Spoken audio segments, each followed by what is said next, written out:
شوت جوينا نفري أبيمو تزكأ كم تنكب تتغيي أبيمو تزكأ كم يفرد تحزري ما أسمع فلناكي كم زانب سلاها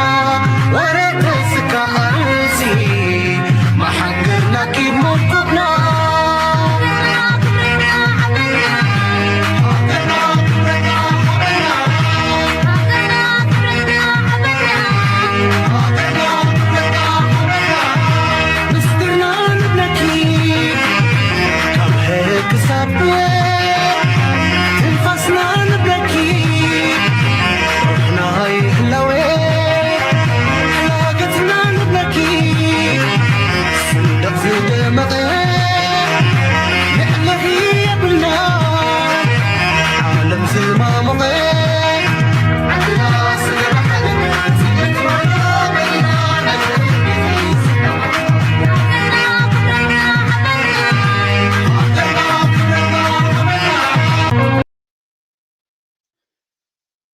سلام تخطاتلتي نايز channel كما يتكونوا تبوك تكونوا ناي ووترو تمنيتان بحقنانيو لومون كم ووترو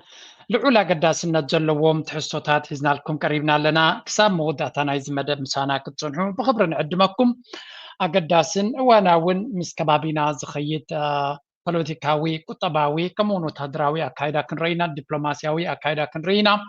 كم وترو لايك جبرو شير جبرو ريتوهم بهناس من قد قدفو نغفيتان تلوكم بهناس من قد قدفو سبسكرايب زي جبركم سبسكرايب جبرو نابلكو نايلو مارستون كم وترو أبزو بانا زيادة تكروز اللوغن عبيت حيلتات أبزو بانا دسعوت وزلو كتان تزواوارن إيد كنركن فتنينا لحر دما أبناتنا كل زي concentrate أبناتنا هنقبركم فتنينا. So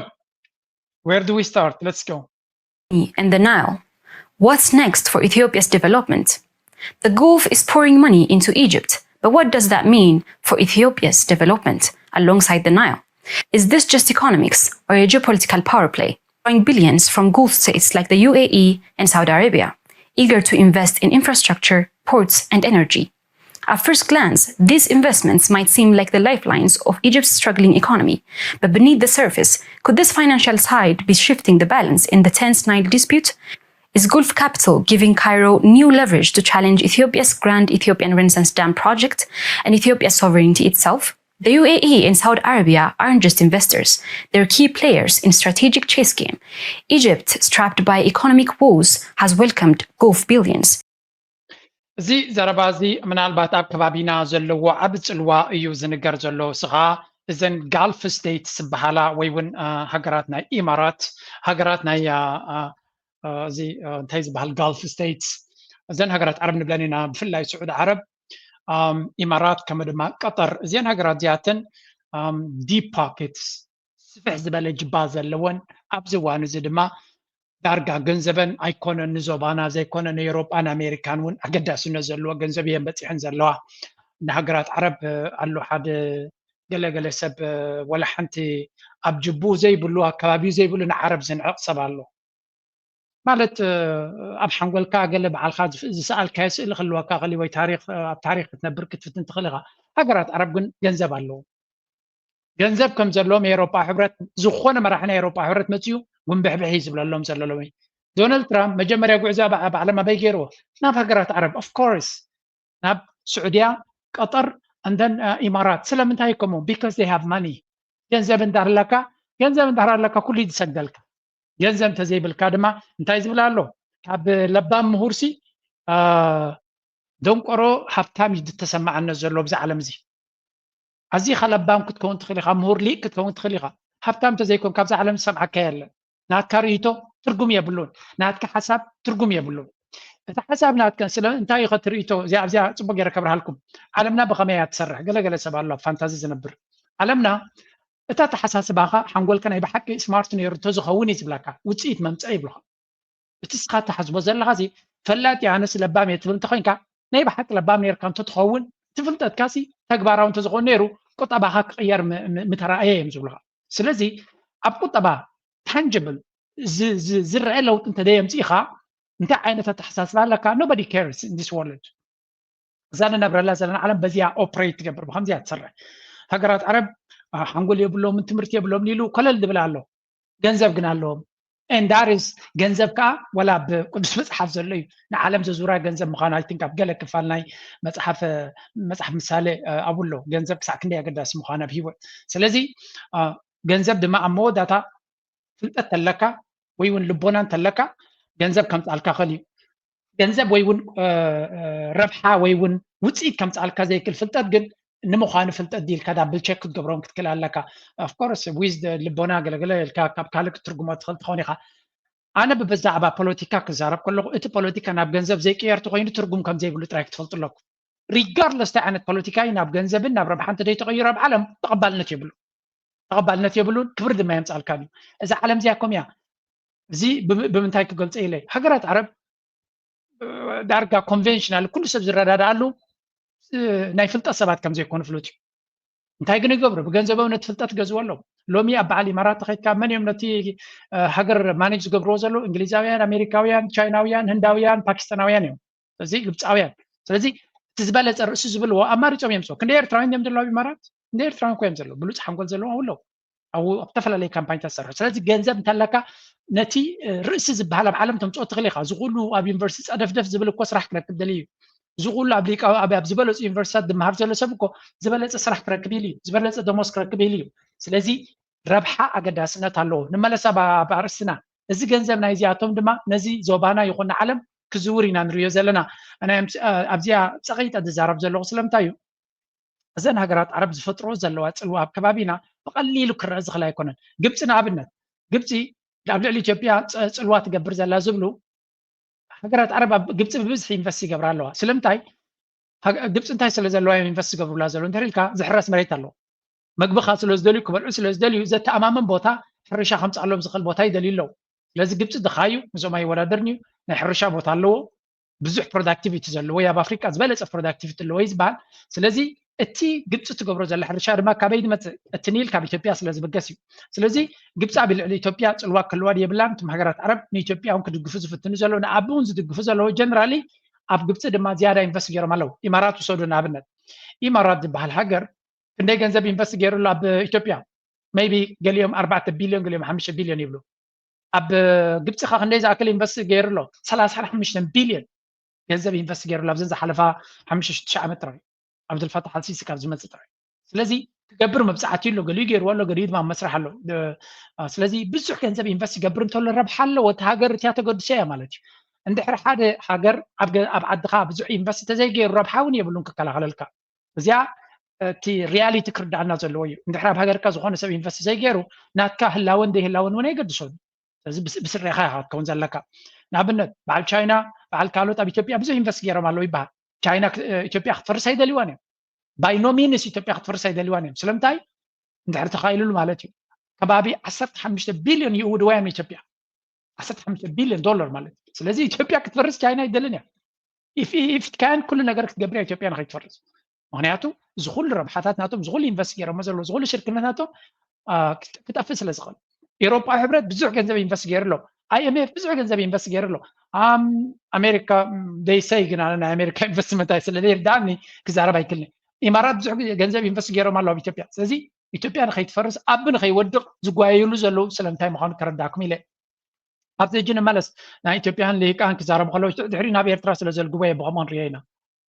Professor Brook, welcome to our program and thank you very much for joining us. Of course,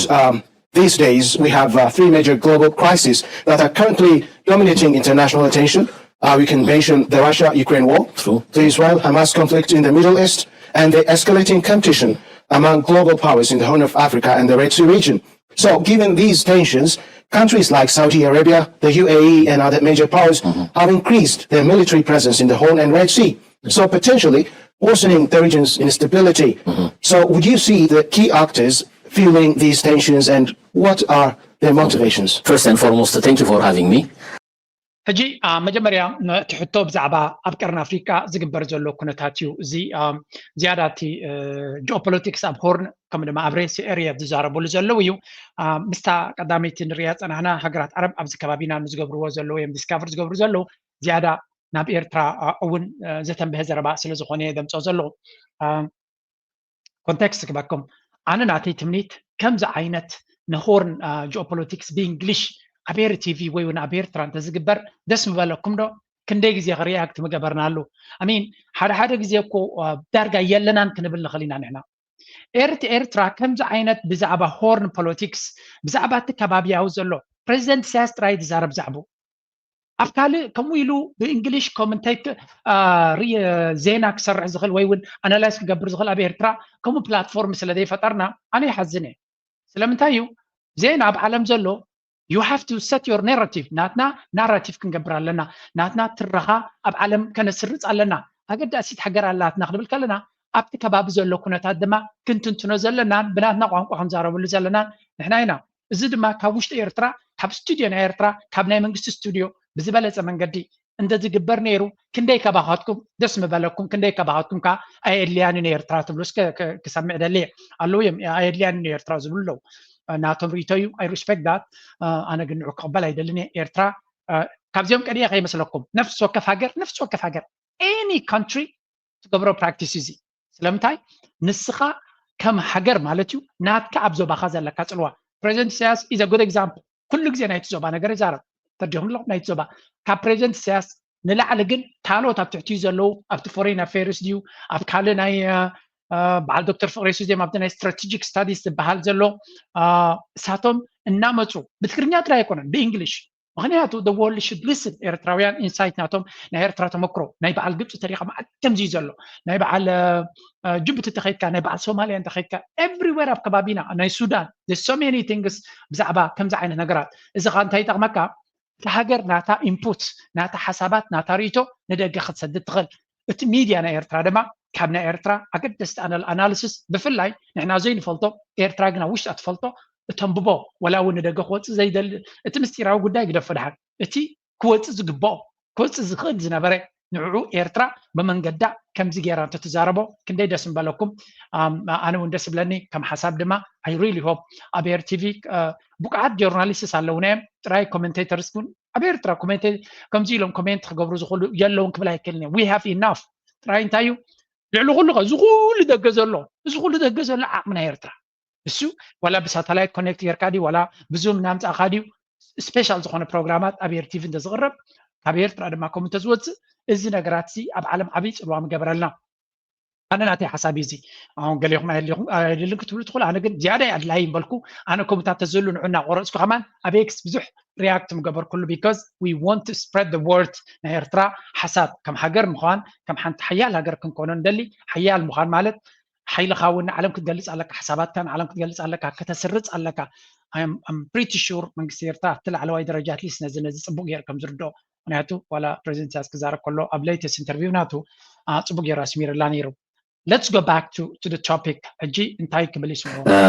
Yes, it is true. There are tensions in the Red Sea area, and one can also, ask and comment on what motivations that they might have. For me, in the eyes of the Saudis, the Kingdom of Saudi Arabia, KSA, let's say the Gulf countries like UAE, United Arab Emirates, and Qatar mostly, and secondly, the Omanis and Bahrainis and the like, there is now an increasing interest in our part of the world, that's the Red Sea area. There is no mystery about it. These countries, their priority areas is in the Gulf area as well as their domestic interests. But now, given their growing military, economic and political importance and muscle, I would say, they are going way and beyond the neighborhood. And believe it or not, the Red Sea is their neighborhood actually. Just like in the case of Ethiopia, if not now, in the coming 20, 30 years, the Gulf area, what goes on in the Gulf area as well concerns us. So I see it that way. بحفش أنت يزبل زلوا تي ناي إمارات حجرات زلوا فتينات لينا زي كبابزي نعتاتن موني ملكاتيو قرباب تانيو سلزي قربيتن سلزخونه أبز بوتازي involve نخجبرا ربحان تعزاك فتنا إذا متاو كزرق حق فتنا ناتن ربحيو مسجزية نحناون كم يتبع يزبل زلوا هم هنجبرينا يزبل زلوا in general انتايو إيرترا present سياس أبزو interview ناتو زقولت أنا قرن تولو انتاي زبل أبتي تفاسس نيل زبحال زلو كمد ما نايك بعربو تاكساب وشمت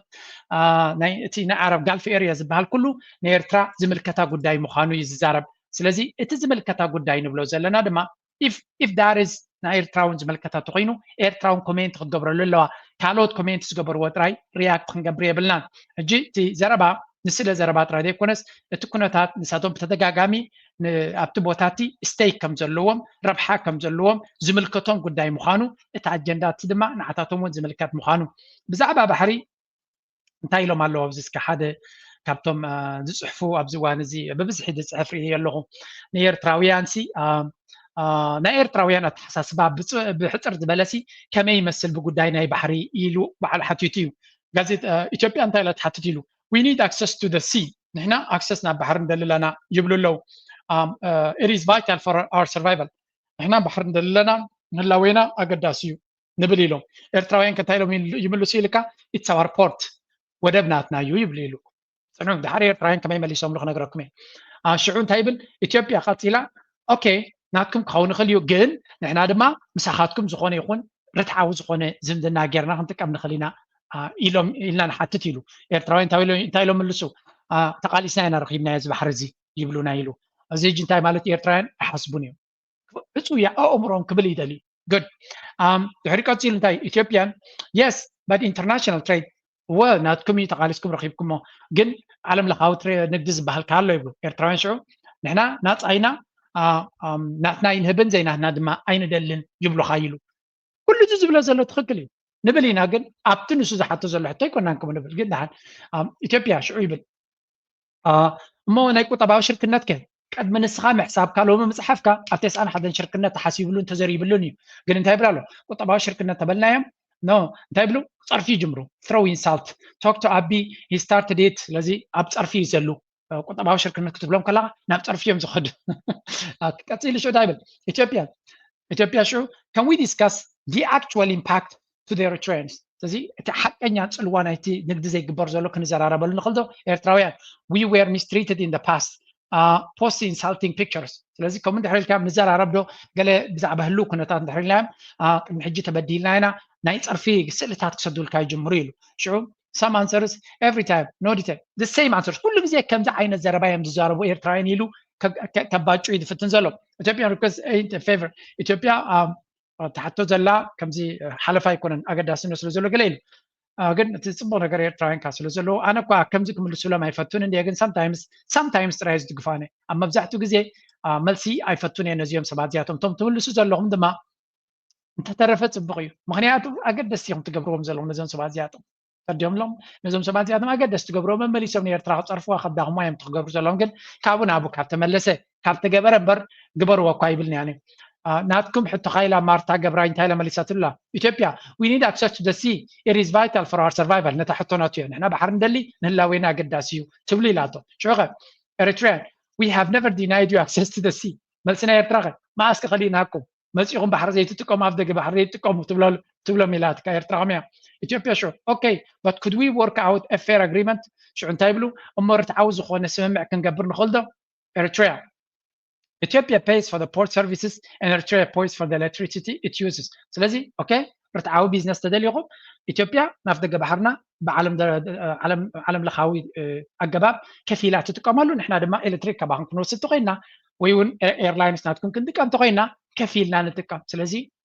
ጊቭ ኤንድ ቴክ እንካን ሃባን እዩ ስለዚ ከምዚ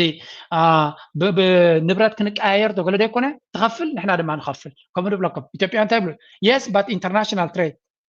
international trade እንታይ ማለት እዩ ከፊልካ እኳ ይኸጥካ ብፀሎት እኮ ብፅድቂ እኳ ኣይኮነን international trade ይብሉ ኻይልካ ኤርትራውያን respect international law pay for the port services like you do in Djibouti እዚ ዓለም ለኻዊ ሕጊ ተኸተሉ ነቲ ወደብ ከምታ ብኤርትራ ትኸፍልዎ ከምቲ ኣብ ጅቡቲ ትኸፍልዎ ንኤርትራውን ከፊልኩም ተጠቀሙ ንብሎም ኢትዮጵያ we want ownership not only access ንሕና ዋንነት ኢና እንደሊ ተጠቃምነት ጥራይ እንደልንና ይብሉ ሽዑ ኤርትራ is not for sale እቲ መልሲ ካብዚ ኤርትራ ንመሸጣ ትቐርብ ሃገር ኣይኮነትን ክትውንንዋ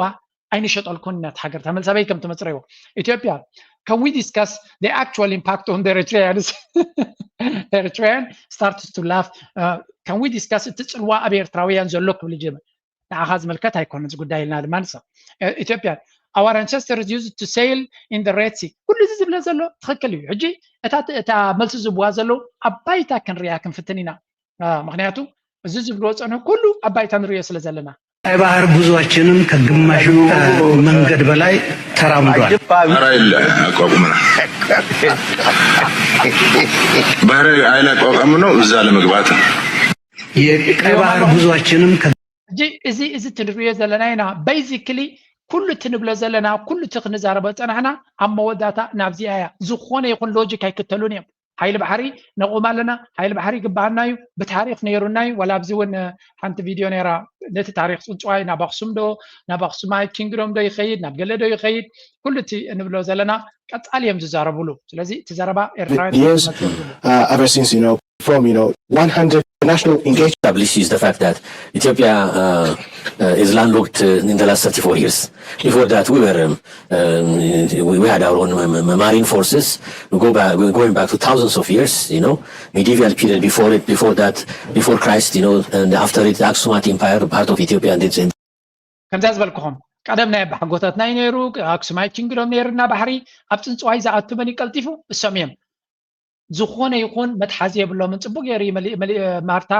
በዛ አጋጣሚ እዚ ንማርታ ገብራይ ኖርማል መልሲ ኣይፈቱን እየ ግን መልሲ ክኸውን ከሎ ከምዚ ዓይነት ትክክለኛ ታሪካዊ ሰነድ ዘለዎ ሽዑ ኢትዮጵያውያን መልሲ የብሎም ኢትዮጵያን የስ በት ኢንተርናሽናል ትሬድ ሪስፔክት ኢንተርናሽናል ደጊሞም ኣለው ቀፂሎም ኢትዮጵያ ዊ ሃቭ ሚሊታሪ ቤዝ እንታይ ይብሉ stop the delusional our ancestors used to have the race we will take it by force ገለ ክብሉ ይጅምሩ ብሓይሊ ክንወስዶ ኢና ናይ ባሕጎታትና ነይሩ ክብሉ ምስ ጀመሩ ኤርትራውያን እንታይ ይብሎም እዚ ፅንፅዋይ ናትኩምን እዚ ህውተታ ናትኩምን ግደፍዎ we will not tolerate any threat to our sovereignty ዝኾነ ይኹን ናብ ልኡላውነትና ዝመፅእ ኣይንፃወረና ኢትዮጵያውያን we will have a military base in the Red Sea ናይ ሓይሊ ባሕሪ ቦታ ክህልወና ኣለዎ ይብሉ ኤርትራውያን ድማ no within our sovereignty not within our sovereignty ኣብቲ ልኡላዊ መሬት ናትናን ባሕርናን ቦታ ይንህበኩም ኢና ኢትዮጵያውያን ንሕና 180 ሚልዮን ኢና ኤርትራውያን that's not our problem respect international law ስለዚ again ኤርትራ ዝኾነ ይኹን ጌጋ ትፍፅሞ ነገር የብላን ኣብዚ እቲ ዝበልዎ ድማ ለንቀነ ከም ዝወፀት ሓበሬታ ሪና ኣለና ናይ ኢትዮጵያ ሓይሊ ባሕሪ ዝበሃል ዘሎ ብኸመይ ከተሓዘልኩም እየ ቁርብትለይ ንዑ ዝምልከት ስለ ዘሎ ኣብዚ ሓለፈ ከም ሰማዕናዮ እዚ ተሓቂ ቅድሚ ሕጂ ንነዊሕ እዋን ኤርትራ ኣብ ደገ ባሕሪ ትብንያ ኣብቲ 2018 ዝተገበረ ዲል ድማ መን እዮም ኣብዮም እዮም ዝብሉና ነይሮም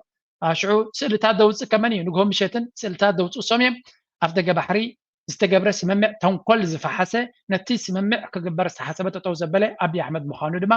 እዚ ምስጢር እዚ ሰሚዕና ኢና የሚል እምነት ይዘን መስማማታችንን ለጠቅላይ ሚኒስትሩ ሪፖርት አቀረብን። በዚህ ጊዜ ነው ነገሩ ሁሉ እንደገና እንዳልገባን የተረዳነው። አብይ ተቆጡን። እኔ የባህር ኃይል የማሰለጥነው ሆራ ሐይቅ ላይ እንዳሰፍረው መስሏችሁ ነው እንዴ ብለው አበዱብን። የኤርትራ ወደቦች ላይ ሰራዊት ካላሰፈረው የባህር ኃይል እዚያ ከሌለኝ አይሆንም ብለው ጮሁብን። ለድጋሚ ውይይት ቀጠሮ መያዝ እንዳለብን ወስነን ተለያየን። ይሁን እንጂ ሻቢያዎች ከጠቅላይ ሚኒስትሩ ጋር ያደረግነው ውይይት ቀድሞ ሙሉ ደርሷቸው ነበር። እንዲህ ያለ ቅዠት ላይ መሳተፍ አንፈልግም አሉን። አንዳንዶቹ መሪዎቹ ራሳቸው ይነጋገሩበት ብለው በጨዋ ቋንቋ መለሱ። ኢትዮ ፎረም ነቲ ጉዳይቲ ጽቡቅ ገይሩ ገሊፅዎ እዩ እንታይ ማለት እዩ ስኻ ኣብቲ ዝተገበረ ስምምዕ ናይ 2018 ናይ ኣፍ ደገ ባሕሪ ክጥቀሙ ኤውሮፓ ሕብረት ዝተሳተፎ ባንኪ ዓለም ዝተሳተፎ ከምኡ ድማ ካልኦት ዓበይቲ ሃገራት ሕብረት ኣፍሪካን ካልኦት ዓበይቲ ትካላትን ዝድግፍዎ ዝነበሩ ንግዲ ኣብ መንጎ ኤርትራን ኢትዮጵያን ብዝበለፀ መንገዲ ንክግበር ነቲ መስመር ናይ ንግዲ ድማ ንኸሳልጡ ብዙሕ ተበግሶታት ትገበረሉ ብሰንኪ መን እዩ ተቆፅዩ ንዝብል ዝቆፅዩ ኣካል ቁፅሪ ሓደ ኣብይ ኣሕመድ ዓሊ ከም ዝነበረ ኣብዚ ሕጂ ለንቀነ ዝወፀ ወፅዩ ባዕሉ ነቲ ኩናት ኣነ ኣብ ደገ ባሕሪ ሓይሊ ባሕሪ ዘይሃንፀሉ ወታደራተይ ዘይግትረሉ ጭዋዳ ናይ ወታደራዊ ዓቕመይ ገይረ ዘይፍክረሉ ቦታ ኣየድልየንን ኢሉ ዝኣበየ ቁፅሪ ሓደ ንስ እዩ ስለዚ ነታ ኩላ ድራማ ድማ ኤርትራ ከም ዝኣበየቶ ኤርትራ እምቢ ከም ዝበለት ኤርትራ ወደብ ክትሰርሕ ብሽርክነት ከም ዘይትደሊ ገይሩ ንዓለም ምሉእ ነጊሩ ስለምንታይ ከተፃዊቶምልና ኣብዚያ ንዓና ኣፅልዮምና ምክንያቱ ኣብ ሚድያ ፀብለልትነት ስለ ዘለዎ ልዕለና ኣብ ሚድያ ምሕሳብ ክእለ ስለ ዘለዎ ንሕና ነቲ ሓቂ ክንዛረበሉ ዓቕሚ ግዜ ስለ ዘይወሰድና እዚኣ ፅቡቅ ጌር ከብርሃልኩም ኤርትራ ነቲ ትክክለኛ ሓበሬታ ንክትዛረበሉ ንኣብነት እዚ ዝተገበረ ሸፈጥ ኤርትራ ቀዲማ ክትገልፆ ትኽእል ነይራ ኤርትራ ብትክክል መንገዲ ምዝ ሰብ እዚ ክሰርሕ ሓሲባ ንሱ ኣብ ዓለም ዘይረአ ወይ ንቡር ዘይኮነ ካብ ንቡር ወፃኢ ኣብ ደገ ባሕሪ ንወደብ ጥራይ ዘይኮነስ ሓይሊ ባሕሪ ክጥቀም እየ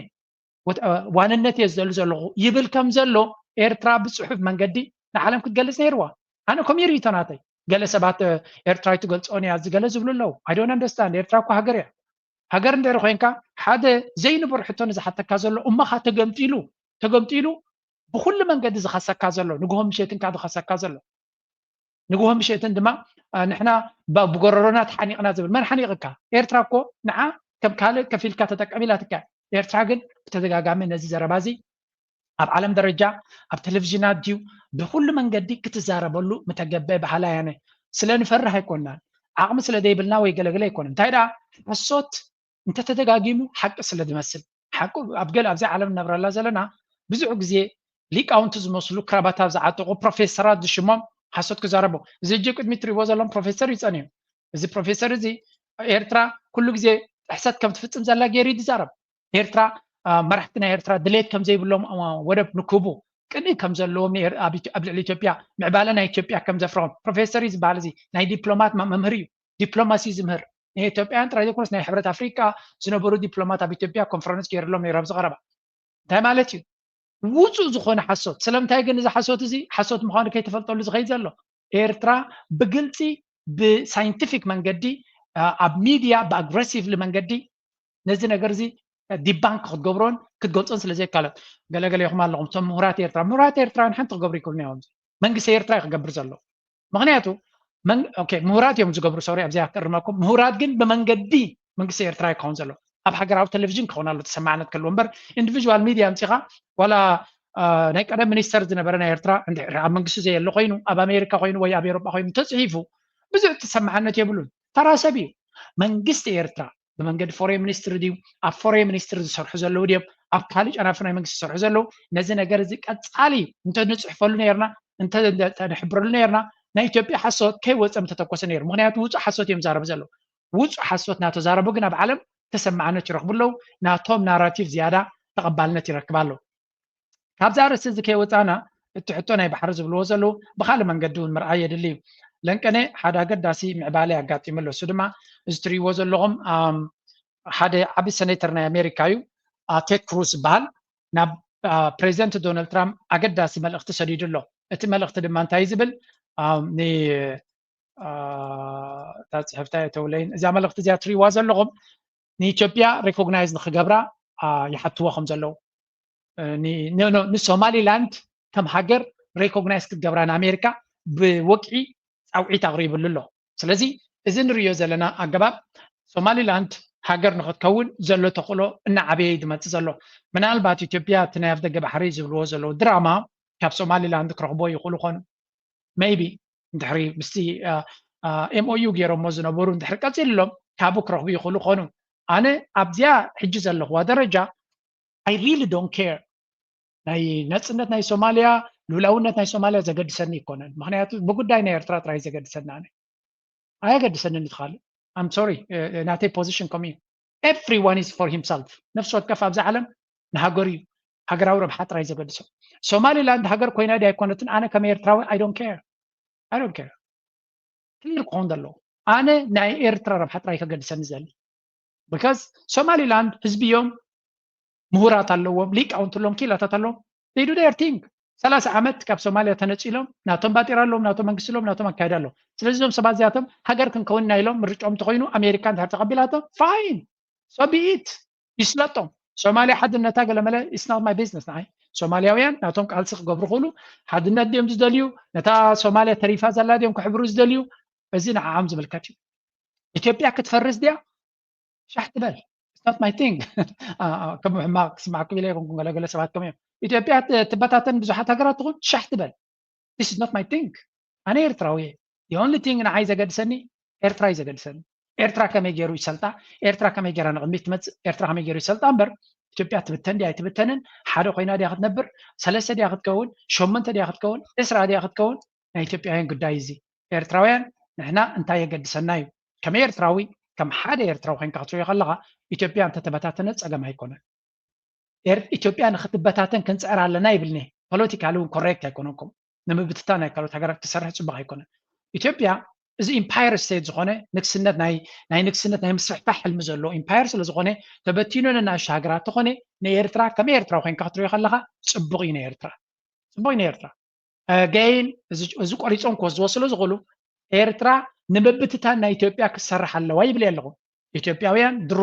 ነናቶም ረብሓ ንክገብሩ ዝቃለሱ ስለ ዘለው ብናቶም ፃዕሪ ብናቶም ኩነታት ኢትዮጵያ እንተተበቲና ሶቢት ናይ ኤርትራ ጉዳይ ክኸውን ኣይክእልን እዩ ናተይ ጉዳይ ክኸውን ኣይክእልን እዩ ስለዚ ንሕና ጎረባብትና ክሳብ ንሳቶም ነፍሶም ክሕግዙ ዝኽኣሉ ኢና ክንሕግዝ ዝኽእል እምበር ካብ ሓሊፍና ክንሕግዝ ብዙሕ ግዴታ የብልናን ሕጂ እንታይ ከሪአኩም ኢለ ናብ ሱዳን ክንሰግር ኢና ከባቢና ጥራይ ንርኢ ስለ ዘለና story tonight is about the forgotten war. I'm talking about the conflict in the Sudan. This is a country in Northeast Africa. It has been engulfed in deadly violence since 2023. That's when a civil war broke out between the Sudanese army and the paramilitary group called RSF, the Rapid Support Forces. This war has battered the country. It has created the world's largest displacement crisis. It has fueled famine and disease. But it's only intensifying the war. And government in the Sudan. That's what the United Nations Security Council has said. Okay, እንታይና ንርኢ ዘለና ጉዳይ ናይ ሱዳን ክሳብ ክንደይ ኣብ ሲሪየስ ደረጃ በፂሑ ከም ዘሎን እቲ ኩናት ብዝበርትዕ መልክዕ ይቕፅል ኣሎ እቲ RSF ዝበሃል ዘሎ ኣብ አልፋሸር ዝበሃል ከተማ ሓደ ቫይራል ወፂኡ ኣብዚ ከምፃልኩም ዘይክል ቪድዮ ሰራዊት ናይቲ ብዕሱባት ሰራዊት ካብ ኮሎምቢያ ዝመፁ ዘሎ እናተዋግኡ ከለዉ ኣብ ባይታ ዘርኢ ቪድዮ ኣብ ሶሻል ሚድያ ተዘርጊሑ ኣሎ ስለዚ እቲ ኩናት ኣብ ዳርፎር ብፍላይ ኣብቲ አልፋሸር ካልኦት ከተማታት ብዝበርትዕ ሓይሊ ይኸይድ ኣሎ ፖለቲካዊ ወታደራዊ ኩነታት ከምኡ እናኸደ ፖለቲካዊ ኩነታት ድማ እቲ RSF ዝበሃል ሓድሽ መንግስቲ ኣብ ንዳርፎርን ንኻልእን ሒዙ ከምዚ ኣብዚ ትሪእዎ ዘለኹም እቲ ሓድሽ መንግስቲ ክገብርዎ ዝደልዩ ዘለዉ ለሚጌቪ እቲ ዘሎ ትሪእዎ ዘለኹም እዚኣ እንዲያታ ሱዳን ከመይ ኢላ ተመቒላ ኣላ ኣብዚ እዋን ዝረእይዎ እቲ ሰመያዊ ዝበሃል እቲ RSF እቲ ዕጡቕ ምልሻ ምስ ኢማራት ኮይኑ ሒዝዎ ዘሎ ማለት እዩ ኣብ ታሕቲ ትሪእዎ ኣለኹም ሰመያዊ ላዕሊ ከይዱ ድማ ኣብ ምስ ሊብያ ኣብ ግብፅን ሊብያን ዘሎ ርክብ ኣብቲ ሰመያዊ ትሪእዎ ዘለዎም ኣብኡ ንሶም እዮም ዘለው እዚ ኸ እንታይ እዩ ኣገዳሲ ቦታ ስለ ዝኾነ ኣፅዋር ንምእታው ነቲ ሎጂስቲክስ ንምሕጋዝ ማለት እዩ ስለዚ ብሊብያ ኣለው ኣብቲ ናይ ሊብያ ቦታ ዶብ ምስ ሊብያ ዘሎ ኣብ ኣለው ከምኡ ድማ ታሕቲ ወሪዶም ኣብቲ ዳርፎር ዝበሃል ቦታ ድማ ኣለው ካልእ እቲ ዝዓበየ ክፋል ማንም ከም ዘይቋፀሮ እቲ ፃዕዳ ትሪእዎ ኣለኹም ኣብዚ እዋን እዚ ካብዞም ክልቲኦም ወገናት ኣይቋፀርዎን እዮም እቲ ቀይሕ ተታሒዙ ዘሎ እቲ ብቀይሕ ተሳኢሉ ዘሎ ድማ ሰራዊት ናይ ሱዳን አልቡርሃን ዝመርሖ ዘሎ መንግስትን ሰራዊትን ዝቋፀሮ ዘሎ እዩ ስለዚ ሱዳን ኣዝያ ዓብዩ ንሳቶም ዝቋፀርዎ ዘለዉ ድማ ድሩት እዩ ሱዳን ሰራዊት ናይ ሱዳንን አልቡርሃንን ዝቋፀሮ ዘሎ ቦታ እንተሪእና ምስ ኤርትራ ርክብ ዘለዎ ምስ ኤርትራ ዶብ ዘለዎ ምስ ኢትዮጵያ ዶብ ዘለዎ ከምኡ ድማ ስቡሕ ናይ ሕርሻ ናይ ካልእን ዘሎ ናይ ኒል ጉዕዞ ኩሉ ግብፂ እውን ከምኡ ስለትደሊ እቲ ኒል ካብ ዝብገሰሉ ብምሉእ ብመንገዱ ሱዳን እያ ትቋፀሮ ዘላ ብመንፅሩ ብካልእ ሃብቲ ናይ ወርቅን ድዩ ካልእን ዶ ዘለዎ እቲ ዳርፎር ድማ ሃብታም ዝኾነ ቦታ ድማ እዚ ዕጡቕ ጉጅለ ሒዝዎ ኣሎ ከምቲ ደቡብ ሱዳን ታሕቲ ዘላ ተነፂላ ዝኸደት ነዛ ዳርፎር ሒዙ መንግስቲ ወይ እውን ሃገር ንክእውጅ ክሰርሕ ምዃኑ እዩ ዝንገር ዘሎ እቲ ናይ ሰራዊት ሱዳን ድማ ንብምላእ ሱዳን ሓራ ንምውፃእ ይቃለስ ከም ዘሎ እዩ ዝንገር ዘሎ ስለዚ ንሪኦ ዘለና ጉዳይ ናይ ሱዳን ኣብ ከመይ ዝበለ ኣዘቕቲ ወሪዱ ኣሎ እንተወሓደ ግን ከም ትሪእዎ ዘለኹም ካብቲ ካርቱም ዝበሃል ነቲ RSF ኣልይዎ ኣሎ ኣዝዩ ግን ኣይኮነን ረሒቑ ዘሎ ስለዚ ዝኾነ ይኹን ሓድሽ ሓይሊ እንተረኺቡ ተመሊሱ ናብ ካርቱም ክመፅእ ይኽእል እዩ ኣብ ካርቱም መፅኡ ነቲ ሃገር ከም ብሓድሽ ሓደጋ ክወድቃ ከም ዝኽእል ምግንዛብ የድሊ ዓለም ሙሉእ ሸለል ጋቢዛቶ ዘላ ኩናት እዩ እዚ ኩናት እዚ እውን ንሪኦ ዘለና ኣብዚ እዋን እዚ እቲ ኢማራት ትገብሮ ዘላ ኣካይዳ ዳርጋ ሙሉእ ብምሉእ ብኩሉ ደገፍ ትረክባላ ክንብል ኣይንኽእልን ኢና ግን ስቲል ደገፍ ከም ዘለዋ ወይ እውን ዓይኖም ጨቂጦም ክኸዱ ዝኽእሉ ተዓሚቶም ክኸዱ ዝኽእሉ ሓይልታት ከም ዘለዉ ኢና ንርኢ ዘለና እዚ ናይ ሶማሊላንድ ንሪኦ ፀናሕና ኣብ ቅድሚት ኢማራት ኣብኡ ዓብ ረብሓ ኣለዋ እቲ ወደብ ናይ በርበራ ዝዓበየ ኢንቨስትመንት ናታዩ ንሶማሊላንድ ድማ ዳርጋ ብዓብዩ ከም ሊብያ ብዓብዩ ኢማራት ትቋፀረ ሃገር እያ ስለዚ ከም ሃገር ተቐባልነት ንክትረክብ ናይ ሶማሊላንድ ተሰሊጥዋ አንተ ንሪኦ ፀናሕና ኣብ ሱዳን ተመሳሳሊ መንገዲ ክትክተል ምዃና ክንፈልጥ ኣለና ተመሳሳሊ መንገዲ እዚ ድማ ኣብ ሊብያ እውን ከጋጥም ዝኽእል እዩ ስለዚ ናይ ኢማራት ኣካይዳ ሃገር ምምቃል እዩ ኣብ ኢትዮጵያ እውን ኮይኑ ተሪፉ ከመይ ይክኸውን ኮይኑ ተሪፉ ምክንያቱ ኢማራት ኣብ ኢትዮጵያ ዝፈተንዎ ዳርጋ ካብዚ ናይ ሱዳን ዝብገስ ዝነበረ እዩ ምናልባት ሓንቲ ቪድዮ ነይራ ኣብ ካልእ ግዜ ከምፃልኩም ክፍትነ እቲ ዕላማ እዚ ኣብ ሱዳን ፈቲኖሞ ዘለው ስለዘይ ሰለጠ የጃ ኣብ ኢትዮጵያ ዳብል ዳውን ክገብሩ ዝፍትኑ ዘለው ንኣብይ ኣሕመድ ብዝለዓለ ደረጃ ክሕይልዎ ከም ዘለዎም እዮም ዝፅዕሩ ዘለው ግን ኣብ ኢትዮጵያ ድማ እቲ ዝገደደ ሽግርናቶም ደገፍ ናይ ህዝቢ እውን የብሉ እቲ መንግስቲ ፈርጆም ኣትሊስት ኣብቲ ሓደሲ ንሓደ ወገን ቆሪፆም ሒዞም ኣሎ ወላ ኣብዚ እውን እኮ እቲ ዕጡቕ ምልሻ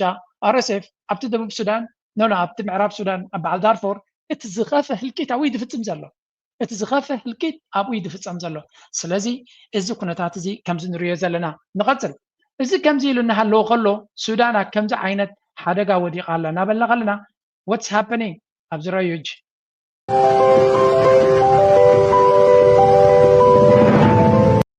እትሪእዎ ዘለኹም it's just crazy እንታይ ኢሎም ፅሒፎም ነይሮም ሱዳን ኤኮ ዝበሃል ናይ ሱዳን ቻነል እዩ after the liberation of Khartoum, intensive efforts to reopen Khartoum International Airport and facilities,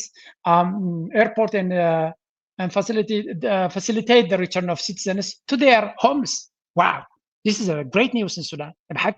ስለዚህ እትሪእዎ ዘለኹም during the first visit to Khartoum International Airport, during a field visit to one of the most strategic facilities in the capital, renowned Al-Hadas and Al-Arabiya correspondents Sudan Kedom Zraiwayu. According to the sources, approximately 85% of the renovation for rehabilitation of the departure. Sazi Dro 85% ናይቲ ኤርፖርት ፀጊኖም ከም ዘለዉ እዩ እዚ ንሪኦ ዘለና ድማ እቲ ኤርፖርት ስርሑ ንክጅምር ክሳዕ ክንደይ ይጓየዩ ከም ዘለዉ ኤርፖርት ናይ ካርቱም ድሕሪዚ ናይ 3 ዓመት ናይ 2 ዓመት ደማዊ ኩናት ነታ ከተማ ዘዕነዋ ነቲ ኤርፖርት ፀጊኖም ስርሑ ንክጅምር እቲ ኤርፖርት ክሳዕ ክንደይ ይጎዩ ኣለዉ ኣብዚ ቀረባ ግዜ ኣምላኽ ተገይሩሎም ሱዳን ብፍላይ ካርቱም ኣብ ንቡር ሂወት ክትምለስ ከም ትኽእል ምስቲ ኩሉ ዕንወት ናታ and this is also something inspire ክገብሮ ዘሎ ንዞባና እዚ ኢንስፒሬሽን እዩ ሱዳን ወዲቓ እያ ትትንስእ ዘላ completely ወዲቓ እያ ክትንስእ ትብገስ ዘላ እዚ is an inspiration ኣብ ቀርኒ ኣፍሪካ ዝወደቐ ሃገራት ጥራይ ክንርኢ እንደለን ኢና ዝትንስኣ ዘለዋ ሃገራት ክንርኢ እንደለን ኢና ካብቲ ዝወደቆ ክትንሳእ ከም ዝኽእል ዘርእዩና ዘሎ ኣብነት ንርኢ ኣለና ስለዚ ካርቱም ኣብ ጉያ እያ ዘላ ዓነውነው ኢሉ ዝነበረ ኤርፖርት ፀጊኖ ፅገንኡ ገይሮም እንተወሓደ ናይ ስራሕ ደረጃ ንክህልዎ ናይ ፕራክቲካል ስራሕ ክሰርሓሉ ዝኽእል መንገዲ ንምግባር እዮም ዝኸዱ ዘለዉ some extent ከምዚ ዓይነት ኢንስፓይሪንግ ስቶሪስ ካብ ኣፍሪካ ብዙሕ ግዜ ኣይወፅን እዩ ኣፍሪካ ከም ዝወደቐት እምበር ከምዚ ዓይነት ቪድዮ ምዕራባዊ ሚድያ የምፃልካን እዩ ምዕራባዊ ሚድያ ሓንቲ ሃገር ክትወድቕ ከላ ጥራይ ንጎ ምሸትን ዘርእየካ ክትንስእ ከላ ክትብገስ ከላ እቲ ትገብሮ ፃዕሪ እቲ ትገብሮ ነገር ከምፃልካ ይደልን እዩ and this is why sometimes እዚ ሚድያ ናትና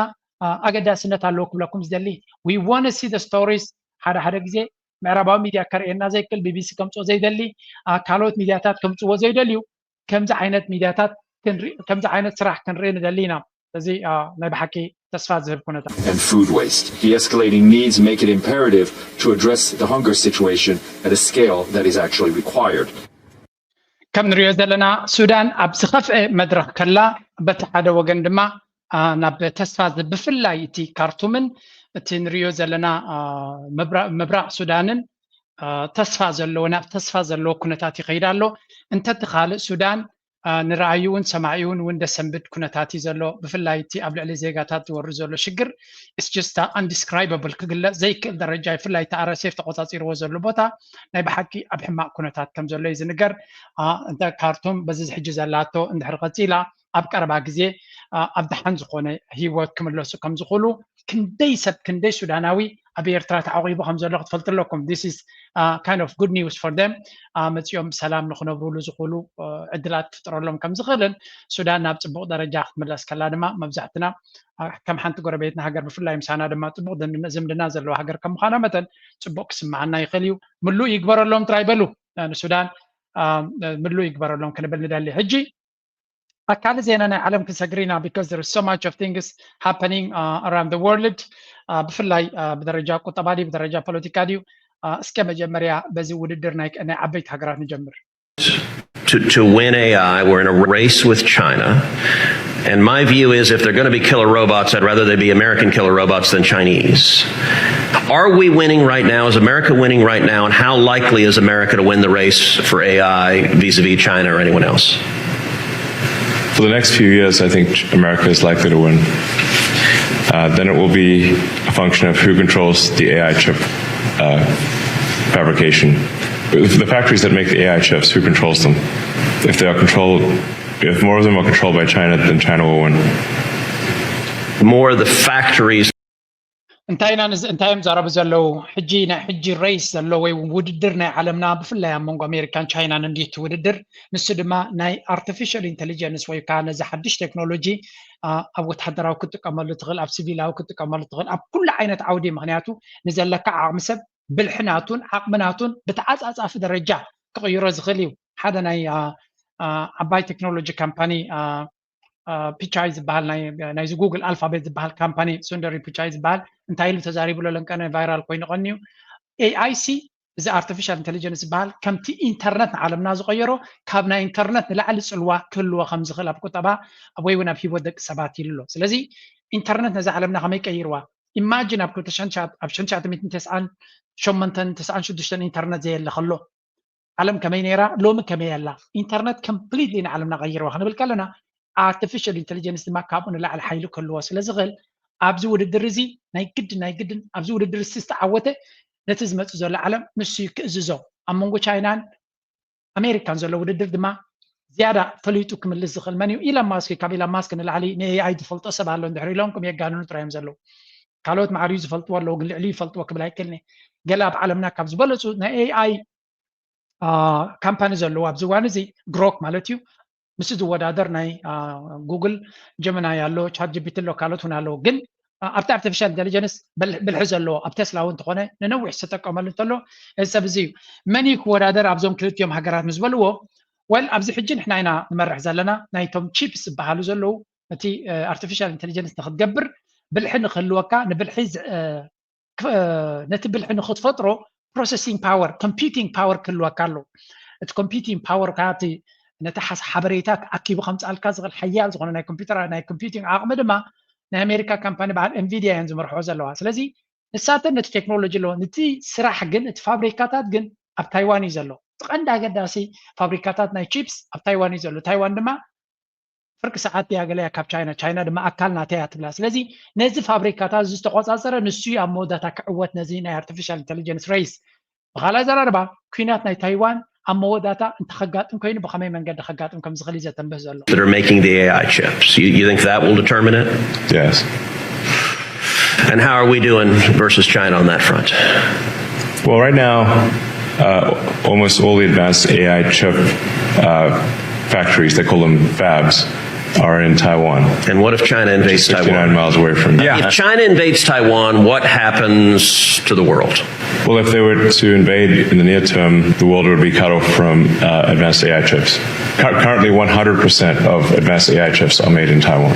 How fast could we put that online in America, and how important is that for national security? I think it's essential for national security, and we're not doing enough.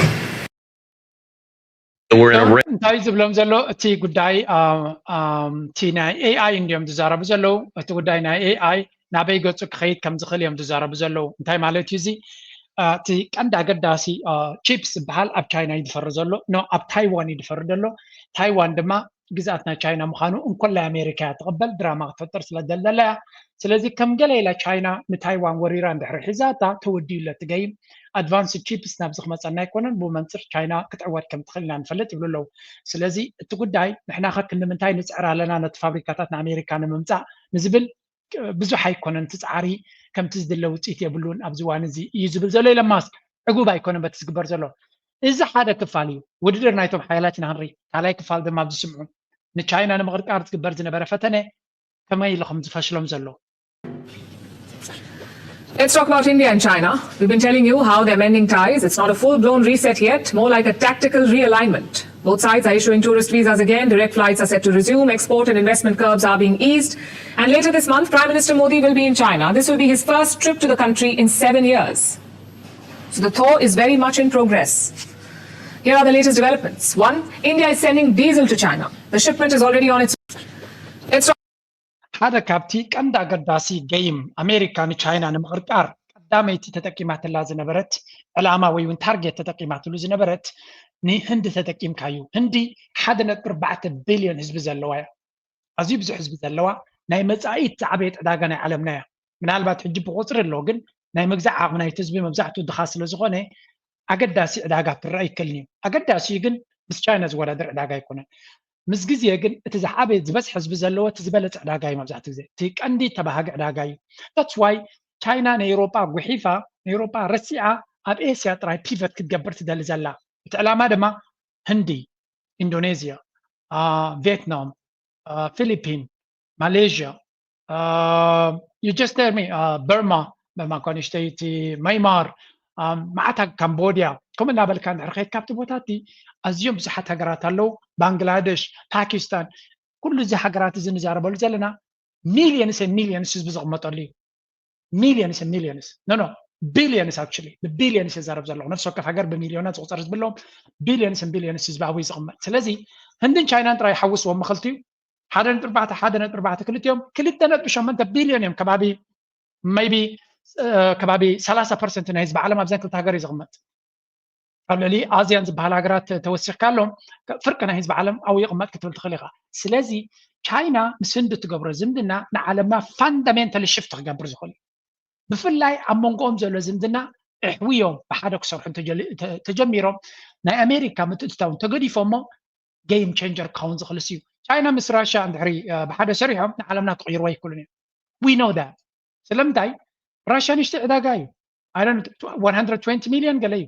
ከምኡ ድማ ድኻ ህዝቢ መሊዎም እዩ ስለዚ ንዓለምና ክቕይር ዝኽእል ዕዳጋ ኣይኮነ ህንዲ ኣዝዩ ብዙሕ ህዝቢ ዘለዎ እዩ ቻይና ድማ ኣዝዩ ብዙሕ ህዝቢ ዘለዎ እዩ ቻይና ቴክኖሎጂ ወታደራዊ ዓቕሚ ኩሉ ኮምፕሊት ዝኾነ ሃገር እዩ ህንዲ ድማ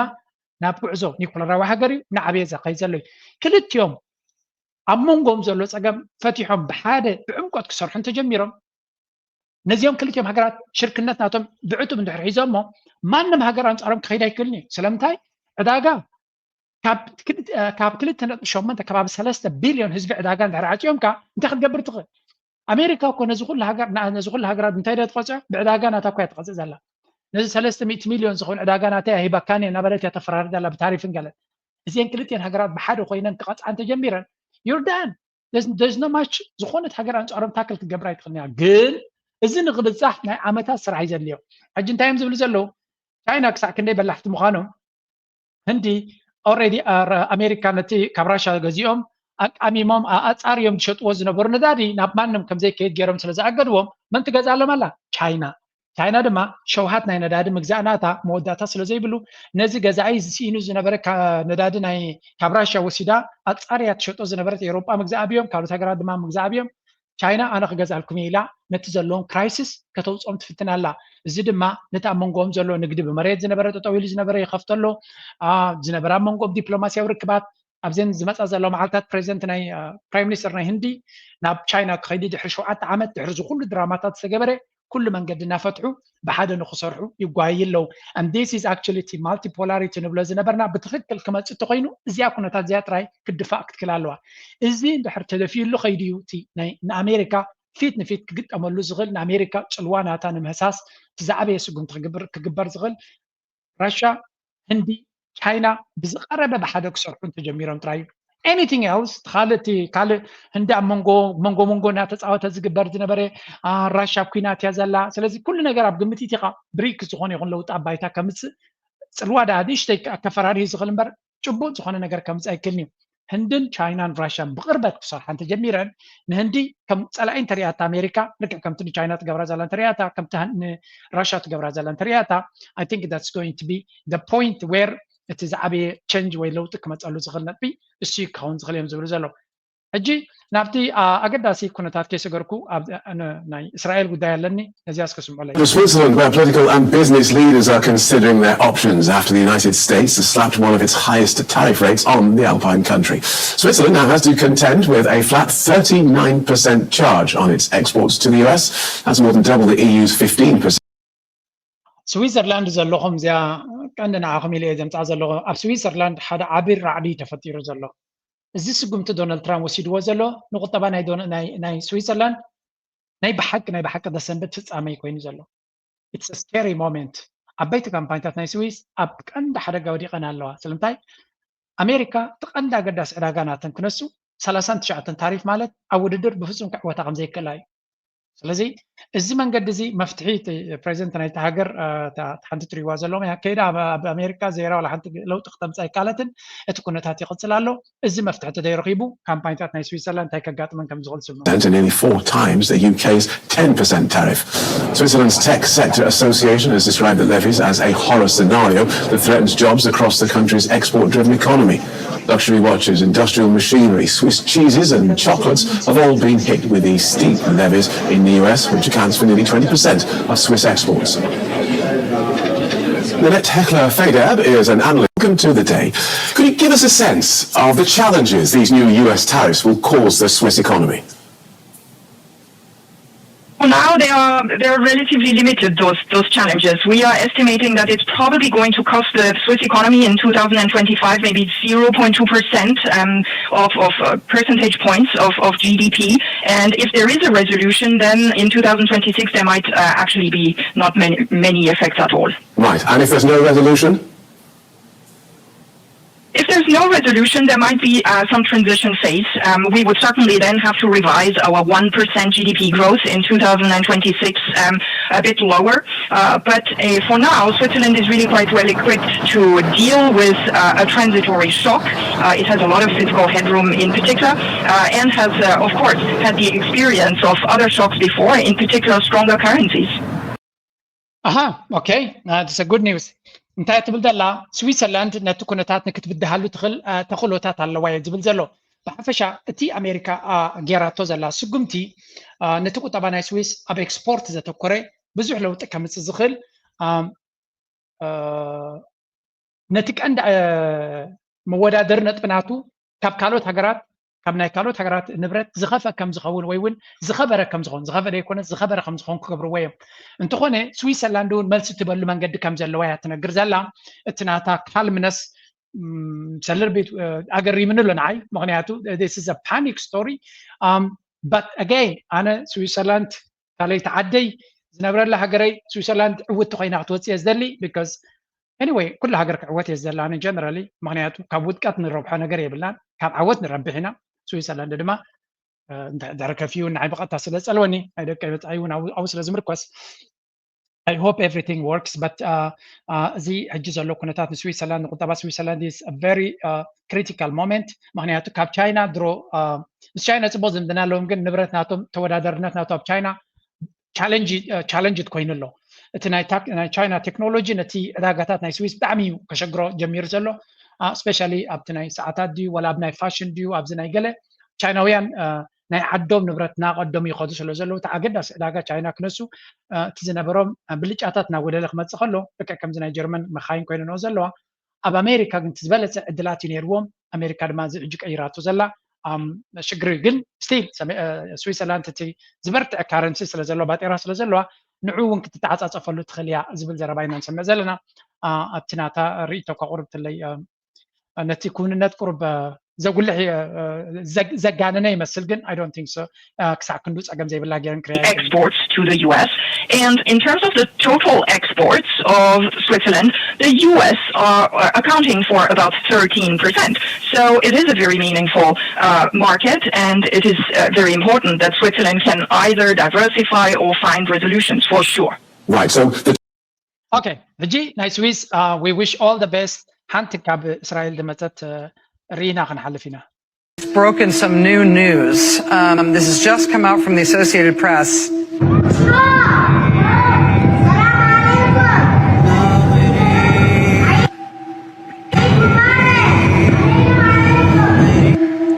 this is incredible እዛ ቪድዮ እዚኣ ናይ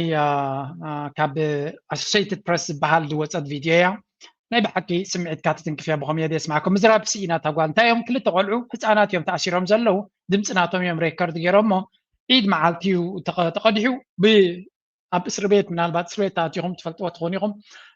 ምስ ሰብ ስለ ዘይትራኸብ ብድምፂ ከዓ ዓዊልካ ትዘራረብ ስለዚ ንሓድሕዶም ይዘራረቡ ዒድ መዓልቲ ስለ ዝኾነ ከመይ ውዒልካ ድሓንደ ውዒልካ ገለ ኢሎም ብሓደ ሰላት ይጅምሩ ናይ ብሓቂ ህፃናት ከም ዝእሰሩ ኣብ እስራኤል ኣሲራቶም ዘላ ህፃናት ፈለስጢማውያን እዮም ኣዝዮም ብዙሓት እዮም ድማ እዮም ዝብሉ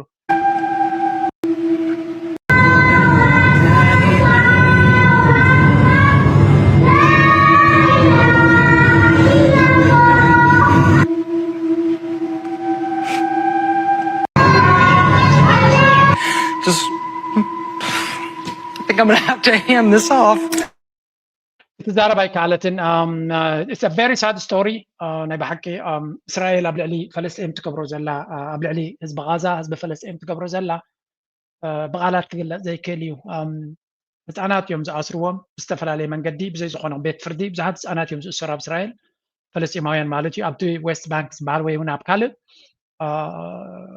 ዓለም ለኻዊ ሕጊ ሂማን ራይትስ ገለ መለ ናበልካ ንባዕለ ኤርትራ ትኸስስ ኣብዛ ዓለም እዚ ግን ኣብዛ እስራኤል ትበሃል ግን ዝደለኻ እንተገበርካ እውን ዝመፅእ ነገር የለን ስለዚ it's a very very tragic ድሕዝን ፍጻመ እዩ ግን it is what it is ማለት ንዓለምና ክንቅይራ ይንኽእል ኢና እቲ ዘሎ ኩነታት ጥራይና ክንቅበል ሪፖርት ኢና ክንገብሮ ንኽእል እምበር ክንቅይሮ ንኽእል ነገር የብልና ሕጂ ሓንቲ ካብ ኢትዮጵያ ዝወፀት ዝረኣኹ ኸሪአኩም In a world racing for digital gold, Ethiopia has quietly entered the game.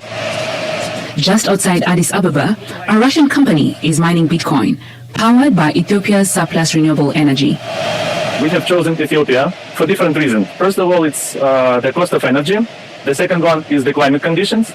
And the third one, of course, is the regulations and the attitude of the government to the industry. And here we found a good combination. كم نريد لنا أبي أحمد نتي إلكتريك كاب إثيوبيا كابتي هداسة قدب زمتين تاي قبرلو تاي جيروي تكمل خمسة لو فليتكم ده نكريبتو ماينينج يزو تكمل زلوا كريبتو بيتكوين ماينينج كذا بيتكوين ماينينج مالت كانت مالت معدان ناي بيتكوين بكمبيوتر يزقبر الكمبيوتر دما بزح إلكتريك ساعات يدوست سلازي توم عدانا ناي بيتكوين يزقبرو أبزح حسر إلكتريك زلوا بوتا خيدوم يوم كامبان زغفتو እዚኣ ሃገር ድማ ኢትዮጵያ ድማ እቲ ኤሌክትሪክ ናታ ንድኻታት ክንድትቦ ነዚኦም ያትቦ ዘላ ምክንያቱ እዚኦም ብዶላር ስለ ዝኸፍልዋ እቲ ኣታዊ ንኽትረክብ ኢላ ነዚኦም ሂባቶም ኣላ ስለዚ ናይ ቢትኮይን ኢኮሲስተም ኣብ ኢትዮጵያ ኣብ ቢቢሲ ዝመፀ ሪፖርት እዚ ብዙሕ ቢትኮይን ማይነርስ ኣብቲ ዓዲ መፅኦም ከም ዘለዉ ለንቀነ ግን ሓድሽ ሕግታት ኣታትዮም ኣለዉ ሓደሽቲ ካምፓኒታት ክቕበሉ ከም ዘይኮኑ ምክንያቱ እቲ ኤሌክትሪክ ወላኳ بدولار يخفلوهم تلو حسور سلازخونه نخالن نهزب انت توهب زبل ديبيت ناتل على سلازمه تزلو ازو قدايزي نفسه خالا زرب خوين له خالا زربا بيتكوين بخمس منقد تشرحوا له الكتريك نات كحسور تقينو زحت كامباينتات كما يقول اليوم I hope in the future Eritrea مستزلنا صقاتات الكتريك كايبل نانجن حدا غزي نحنا ونا بكمزي بفلا يبزنا كريبتو ايكو سيستم كن وافر مو قالنا غرنا عنا زخنا ناون كنركب تسفا نقبر ندي زبل بتسفا خاطر عالم بتسفا تنبر مخنياتو امريكا نتي كريبتو زبحال كسع كني تغيرو حمزلا زي تريجري سكرتير ناتو مي دزارب زلو Bitcoin has been finally fortified to the federal government will be a foundation of the strategic Bitcoin reserve ስለዚህ Bitcoin strategic reserve asset ናይ አሜሪካ ክትከውን ምዃና ነጊሩሎ አሜሪካ ንቢትኮይን ልክዕ ከም ወርቅን ከም ነዳድን ከም ካልእ ስትራቴጂካውያን ኣገደስቲ ኢሎም ዝሕዝዎም ከምኦም ጌራ ክትሕዞም ምዃና እዩ ዝነግር ዘሎ if you're not these are big bullish news ዓበይቲ bullish ዝበሃሉ ዜናታት እዮም ተጠቐሙሎም ካልእ ሓንቲ ስቶሪ ዝረኣኽዋ ነገረ መንገዲ ኩሉ ግዜ ኢንስፓይሪንግ ስቶሪ ክበኩም እየ ዝደሊ እዛ ትሪእዋ ዘለኹም ሲዚ ዝበሃል ናይ ሓደ ባይናንስ ዝበሃል ናይ ክሪፕቶ ፕላትፎርም ዝፈጠረ እዩ ኣብ 2014 ንእሽተይ ከሎ ማለት እዩ አፓርታማ ገዚን ነይሩ ኣብ ካናዳ ይዝቕመጥ ነይሩ ናይቲ አፓርታማ ናቱ ሸይጡ ብሙሉእ እቲ ገንዘብ 10500 ቢትኮይን ገዚኡሉ ይበሃል 10500 ቢትኮይን ገዚኡ ነታ ክፍሊ ናቱ ነታ አፓርታማ ሸይጡ ማለት እዩ ኣዲ እንታይ ስኬላቶ ስቱፒድ ኪድ ኢላቶ ምክንያቱ ከመይ ገይሩሲ ነዚ ነገር እዚ ሸይጡ ገዛ ሸይጡሲ ኣብ ቴክኖሎጂ ኢንቨስት ይገብሮ ኢላ ስቱፒድ ቆልዓ ኢላቶ ሎሚ እቲ 500 ቢትኮይን ዝገዛ 167 ሚሊዮን ዶላር ይትመን ዋጋናቱ ተንሽዑ ገዛ ሓንቲ ክፍሊ ናቱ ሸይጡ ዝገፀን ቢትኮይን ንሰን ጥራይ 167 ሚሊዮን ዶላር በፂሐን ኣለዋ ተኣምር እዩ ኣብዚ ቢትኮይን ዘሎ ናይ ሃብቲ ኣፈጣጥራ ሃንደበት ወይ ብገለ መንገዲ ዝኣተውዎ ሎሚ ኩላቶም ናቶም ስቶሪ ናይ ሚሊዮነራትን ማልቲ ሚሊዮነራትን ቢሊዮነራትን ጥራይት ስቶሪ if you want to have this kind of story ድሕሪ 10 ዓመት then you better move ሕጂ ኣብ ድሕሪ 10 ዓመት ፅቡቕ ስቶሪ ክህልወካ ተደሊኻ ሎሚ ዘድሊ ምንቅስቓስ ክትገብር ኣለካ ናይ መወዳእታ በዚያ ገይረ ክወድየ እዚኣ ትሪእዋ ዘለኹም ቪድዮ ቅድሚ 8 ወርሒ ዝተመርዓው እናበለት በዓልቲ ቤተይ ሰደደትለይ ቪድዮ እያ ከምዚ ዓይነት ቪድዮታት ሓደ ግዜ ዝሰደለ እያ እንታይ ኢለ የምፅአ እስከ كندي حبرتسب لنا ني 10 عامت 3 عامت 4 عامت 5 عامت 7 عامت زغمت اب حدارو كم زي عينت فيديو كبراي كعلن ابي ارترا زلهم يتبرات كم جبروا لنا بجاهم حضاراتنا يرترا inspiring كم زخونه العالم كنفلت لنا كم فرومنا تسعمي بالكو من جن we need inspiring stories حضار تبتنه 70 سبيت تفلاليو كم زخونه نيجاتيف ترايب زعب حضار كم زرب اونتاو نغرات اب بيت كريستيان بحد ناخذ خلو 10 عام زغبرو 7 عام زغبرو 10 عام زغبرو 3 عام زغبرو 5 عام زغبرو 7 عام ولا 6 عام زغبرو بحضرتلو بخمس منقدي كاب حبرتسبنا مزيوم ኢንስፓየር ዝገብሩ እንተድመጽእ ክንደይ ንሕብረተሰብና ምጥቆሞ ክንደይ ካብም ኢንስፓየር ምገበሩ ንሰባት ትብሉ ከምናተይ ሓሳብ ተለኩም ኣብ ኮሜንት ሴክሽን እስከግደፉ ኣነ ከምዚ ዓይነት ንዓመታት ብሓደ ዝፀንሑ ሰብ ሓዳር ንህዝቢ ኣርኣያ ክኾኑ ይኽእሉ እዮም ንህዝቢ ከተባብዕዎ ይኽእሉ እዮም ኣብ ሂወት ነዊሕ ምቕፃል ፋይዳ ከም ዘለዎን ቁም ነገር ከም ዘለዎን ፅቡቅ እዩ እናበልኩ ኣይ ሆፕ ከምዚ ዓይነት ካብ ሕብረተሰብና ክወፅእ ምክንያቱ ኣብ ሕብረተሰብና ትዛዕበየ ረእይዎም እዚኣቶም ክንደይ ዓመት ብሓደ ፀኒሖም 69 ዓመት ብሓደ ፀኒሖም ከምዚ ድማ ሌጀንድ ዝበሃል ናይ ብሓቂ ኣብነታዊ ሓዳር ዝበሃል ፅኢልካ 2 ወርሒ 3 ወርሒ ጌርካ ኣብ ቲክቶክን ኣብ ሶሻል ሚድያን ገየፅየፅ ናበልካ ምቕናይ ኣይኮነን ሓዳር ማለት ነኺስካ ንዓመታት ምቕፃል እዩ ዝኽእልዎ ጥራዮም ድማ ዝኽእልዎን ዝገበርዎን ጥራዮም ክምስክሩ ዘለዎምን ክመኽሩ ዘለዎምን ፅኢልካ ናይ ሓዳር መፅሓፍ ኣንቢብካ ኣብ ሂወት ክትነብሮ ዘይከኣልካ ምኽርታት ምድርባይ ፋይዳ የብሉን that's why ንሓዳር ክመኽሩ ዝኽእሉ እቶም ኣብ ሕብረተሰብና ንነዊሕ ዓመታት ነይሮም ፅቡቅ ዝኾነ ሓዳር ዘሕልፉ ናቶም ምኽሪ እዩ ዝበለፀ ዝብል እምነት ኣለኒ ሕጂ ናብ ዞባና ንመለስ በደርግ ጊዜ ወደ ኋላ ልመለስና በደርግ ጊዜ ብዙ ሀብት ተወረሰ የተወረሰው ሀብት በጥቅም ላይ በደንብ አልዋለም ከዛ ጊዜ ጀምሮ ኢትዮጵያ ቁልቁል ነው እየሄደች ያለችው ወደፊት የሚገፋ የለም የመጣችውን ያለችውን ብቻ ተናጥቆ የመኖር ሁኔታ ነው ያደረግነው ኢትዮጵያ ውስጥና እድላችንን ለመቀየር የምንችለው እኔም አንተም ሁሉም ማድረግ የሚገባውን ሲያደርግ ማለት ያለበትን ሲል ሌላ ቦታ እንደምለው ጉልበት ያለው በጉልበቱ ለኢትዮጵያ ሲያበረክት እውቀት ያለው ደግሞ ሰለቸኝ ሳይል ወይንም ደግሞ ሰዎች ይሰድቡኛል ያቋሽሹኛል ቤቴ ቁጭ ብዬ ኑሮ የተደላደለ ነው ለምን ዝም ብዬ አልኖርም ኢትዮጵያ ካብ ደርግ ግዜ ጀሚራ ንቁልቁለት እያ ትኸይድ ዘላ እዮም ዝብሉ ዘለው ኢትዮጵያውያን ኣብ ፃዓዱ ኣብ ኢትዮጵያ ዘለው ወይ እውን እቲ ናይ ዓለም ትካላት ግን ኢትዮጵያ ተኣምራታዊ ዝኾነ ዕቤት ትገብር ከም ዘላ እዩ ዝነግር ስለዚ which part of Ethiopia are we going to believe we don't know እዚ ብዙሕ ዓይነት ሓበሬታ ኢና ንሰምዕ ዘለና ኣብይ ኣሕመድ ለንቀነ ኣጋጢምዎ ዘሎ ኩነታት ምኽንርኢ ሓንቲ ካባተን ከምቲ ንኤርትራ ዝኸሰሰት ፎሬን ፖሊሲ ኢንስቲትዩት ናይ ኢትዮጵያ ናይ ኣሜሪካ ስቴት ኦፍ ዲፓርትመንት እውን ንዓቢ ከሲስዎ ኣሎ እዩ the State Department's 2024 report on Ethiopia cited in the post documents 56% rise in human rights violation from 2022 ትሪወሎም እቲ ግህሰት ሰብኣዊ መሰላት ናይ ኢትዮጵያ ድሕሪ ውዕል ፕሪቶሪያ ብ56% ይውስኽ ከም ዘሎ ናይ ኤርትራ ድሕሪ ውዕል ፕሪቶሪያ ዝተፈፀመ ነገር ድራማታት ጥራዮም ዝፈጥሩ ዘለዎ እምበር ብጭቡጥ ዝፈልጥዎ ነገር የለን ከምቲ ኩሉ ግዜ ይቕፅል ኣሎ ብምባል እዩ ኤርትራ ለውጢ ስለዘይገበረት ከም ቀደም እዩ ዝቕፅል ዘሎ ብዝብል ግምት እምበር ዝረእይዎ የብሎምን ኣብ ናይ ኢትዮጵያ ክኸውን ከሎ ግን እንታይ ንርኢ ኣለና ሰፊሕ ዝኾነ ግህሰት ናብ ሰብኣዊ መሰላት ድሕሪ ውዕል ፕሪቶሪያ ምፍራሞም ብዝለዓለ መንገዲ ይቕፅል ከም ዘሎ ንኣብነት to 2023-2024 including 1351 ዝኻ 351 ሲቪል ህዝቢ ከም ዝተቐተለን ከምኡ ድማ 594 ግህሰት ወይ ከዓ ኣቢዩዝ ናይ ዓመፅ ሓደጋታት ከም ዝተጋጠመን the government forces መንግስቲ ሰራዊት ናይ መንግስቲ ድማ 700ዊት forces responsible for 70% of challenging claims እዚ ነቲ ኩሉ ዝግበር ዘሎ ግፍዒ ድማ 700ዊት ሰራዊት ናይ መንግስቲ ኣቢ ዝፍጽሞ ዘሎ ከም ዝኾነ እዮም ዝነግሩ ዘለው እንታይ ማለት እዩ እዚ ኣብን ሰራዊቱን ዝፍጽሞ ዘሎ ግህሰት ኣብ ልዕሊ ህዝቢ ኢትዮጵያ እዮም ዝነግሩ ዘለው እዚ ኩሉ እናገበረ ግን IMF እገዳ ይገበረሉ ወላ በሽ ብግምጣሉ ዶላራት ሸይሸይ ከብልዎ ይውዕሉ ኣለው ቀፂልና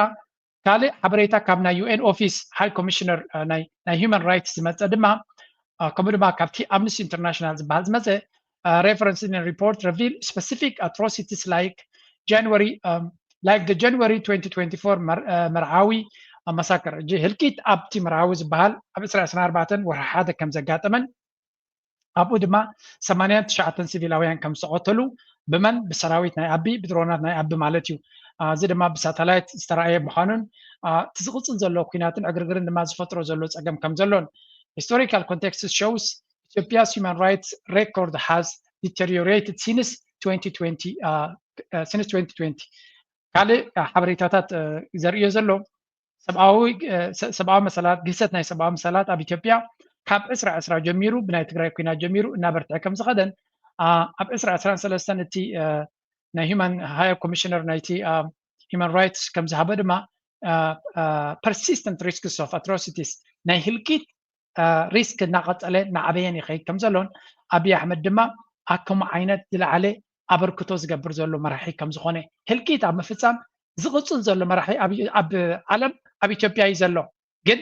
ከምኡ ኢሉ ዝኸሶ ከምኡ ኢሉ ዝሃርሞ ከምኡ ኢሉ ዝፀርፎ ሰብ የለን እምበሽ ብግምጣሉ ዝከላኸሉሉን ዘሻድንዎን ኢና ንርኢ ዘለና እዚ ድማ እቲ ዳብል ስታንዳርድ ንሪኦ ዘለና ወይ እውን ተገራጫዊ ንሪኦ ዘለና ሓበሬታ እዩ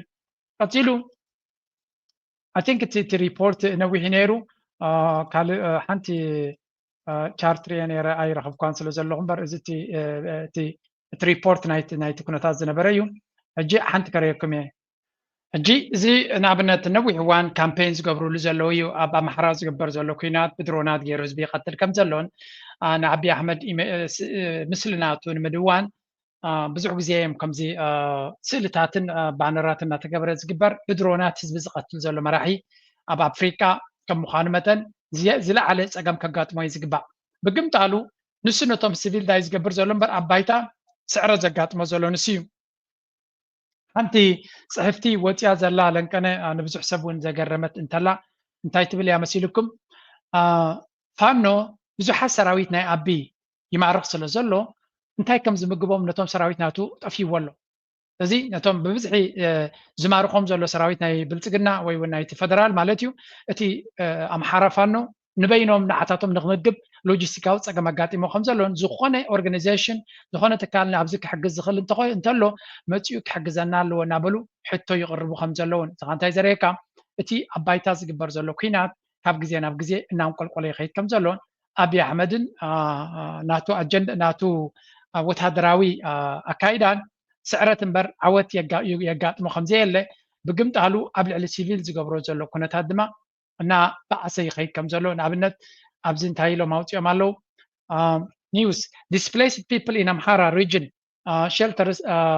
large threat of land confiscation over unpaid taxes by officials in Oromia ኢትዮጵያ ዝበሃል ክሳዕ ክንደይ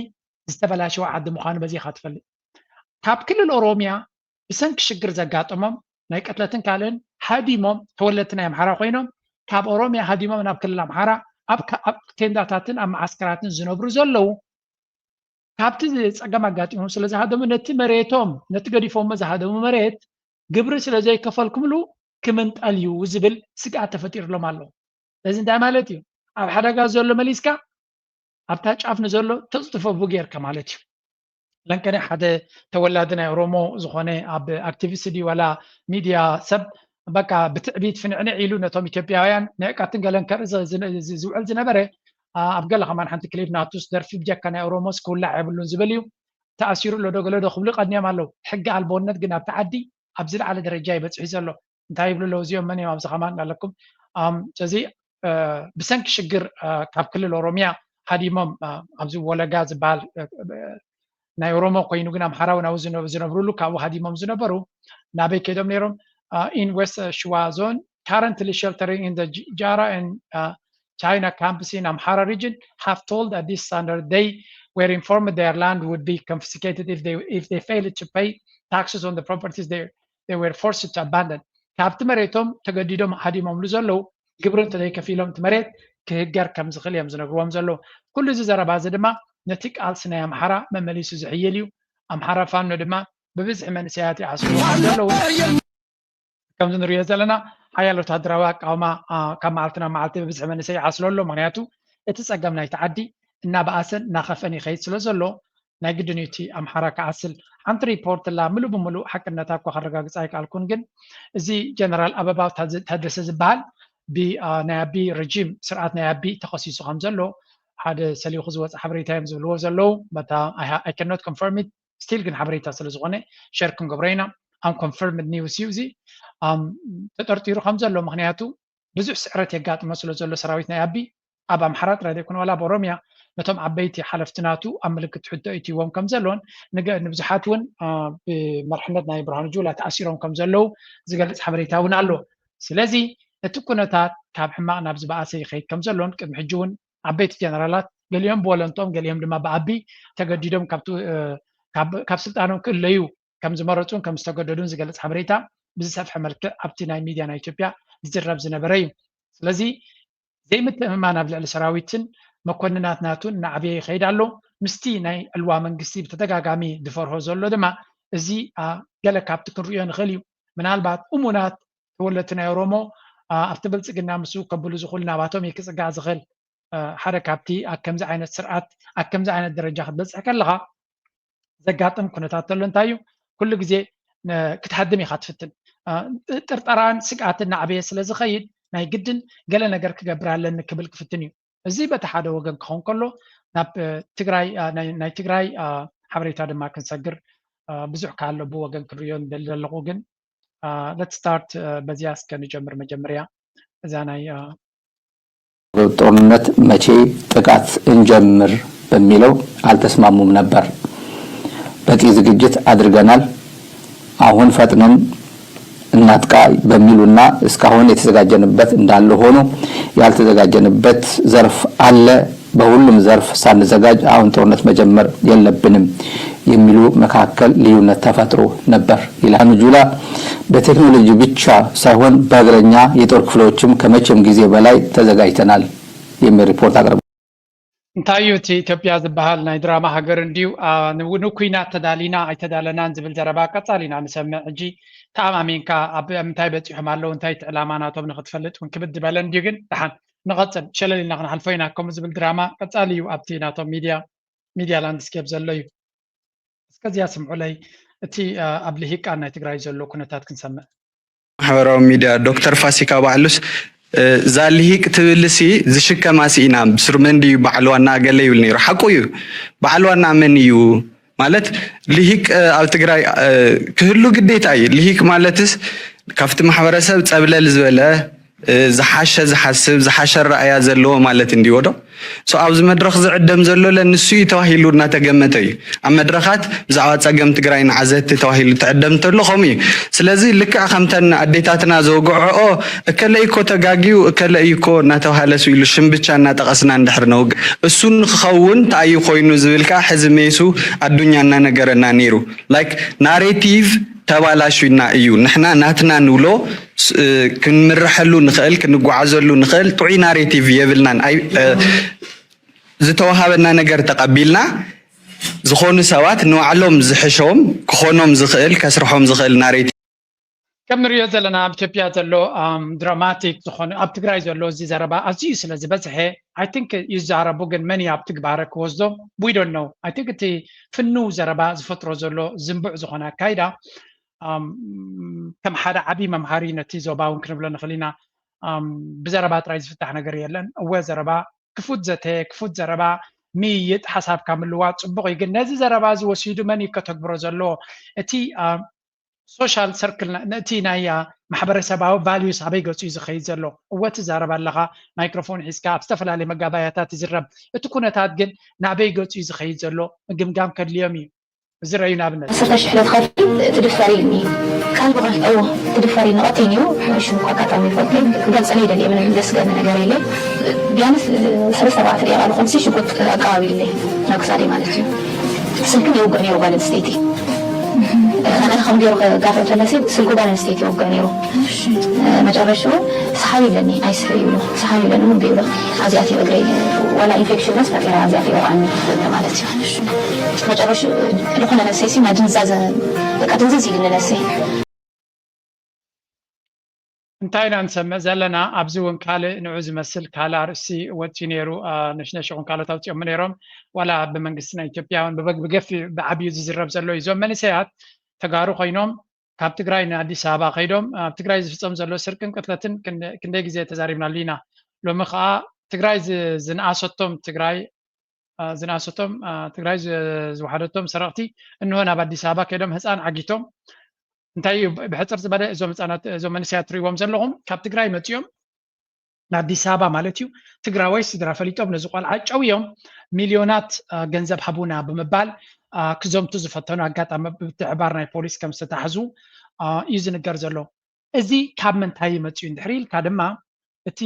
ሊቃን ወላ ፖለቲካዊ ኤሊት ንግሁም ምሸት እንዛረበ ዘሎ ምህውታት እምበር ስራሕ እምበር መፍትሒ ከምፅእ ዝኽእል ኣብ ኩነታት ስለዘይ ተፈጥሮ እዩ ድሕሪ ኩናት ዘጋጥም ዘሎ ብድሆታት ክትብሎ ትኽእል ኢኻ ግን it goes beyond that ካብኡ ንየው ክኽየድ ዝኽእል እዩ ኩሉ ዓይነት ገህሰት ይካየድ ከም ዘሎ ኣብቲ ዓዲ ኢና ንሰምዕ ዘለና እዚ ናይ ፆታዊ ዓመፅ እዩ እቲ መጀመርያ እቲ ኩናት ፀላእትዮም ከም ዝገብሩ ነይሮም ገለ ዝበሃል ግን really ጌታቸው ረዳ ኣብ ገለ ክፋል ተዛሪብዎ ነይሩ እዩ ፀላእቲ ገይሮም ናይልና ክንዛረብ ከቢድ ኢሉ ምክንያቱ እቲ ንሕና ንገብሮ ዘለና ካብቲ ንሳቶም ዝገብርዎ ስለ ዘይፍለይ ኢሉ ስለዚ ኣብ ግዜ ኩናት ኣብ ግዜ ሰላም ሕጂ ሰላም እዮም ዘለዉ ትግራይ ኣብዚ ሕጂ ከምዚ ዓይነት ባህሪ ዝረአ ዘሎ ኣብ ሕጊ ፖሊስ ዘይነበረሉ ግዜ እንታይ ይኸውን ነይሩ ኢልካ ክትግምት ጥራይ ኢኻ ትኽእል ምክንያቱ ፖሊስን ሕግን ኣብ ዘይብሉ ሰባት ሕማቕ ነገር ክገብሩ ጓይ እዮም ኩሉ ትግራዋይ ኣይኮነን ኣብ ግንባር ነይሩ ክንደይ ሰብ ነይሩ ኣብቲ ከተማታት ስለዚ ንምስራቅ ዲ ንኻልእ ክሳዕ ክንደይ ምቹእ ግዜ ከም ዝነበረ ክትግምት ትኽእል ሕጂ እኮ ሓውሲ ሰላም እዩ ዘለዎም ፖሊስ ኣሎ ኩነታት ኣለዉ ኖርማላይዜሽን እዮም ዘለዉ 2 ዓመት ገይሮም ኣለዉ but the crimes are continuing እቲ ገበናት እቲ ፀገማት እናቐፀለ ዝኸይድ ዘሎ ኣብዚኣ ሓንቲ ፅቡቕቲ ዘረባ ሰሚዐ ነይረ ኣብዚ ኤርትራ ናይ ስርቂ ካልቸሮም ፅቡቕ ይሰርቁን ውሑስ ዝኾነ ናይ ገበን ምክልኻል ባህር ኣለዎም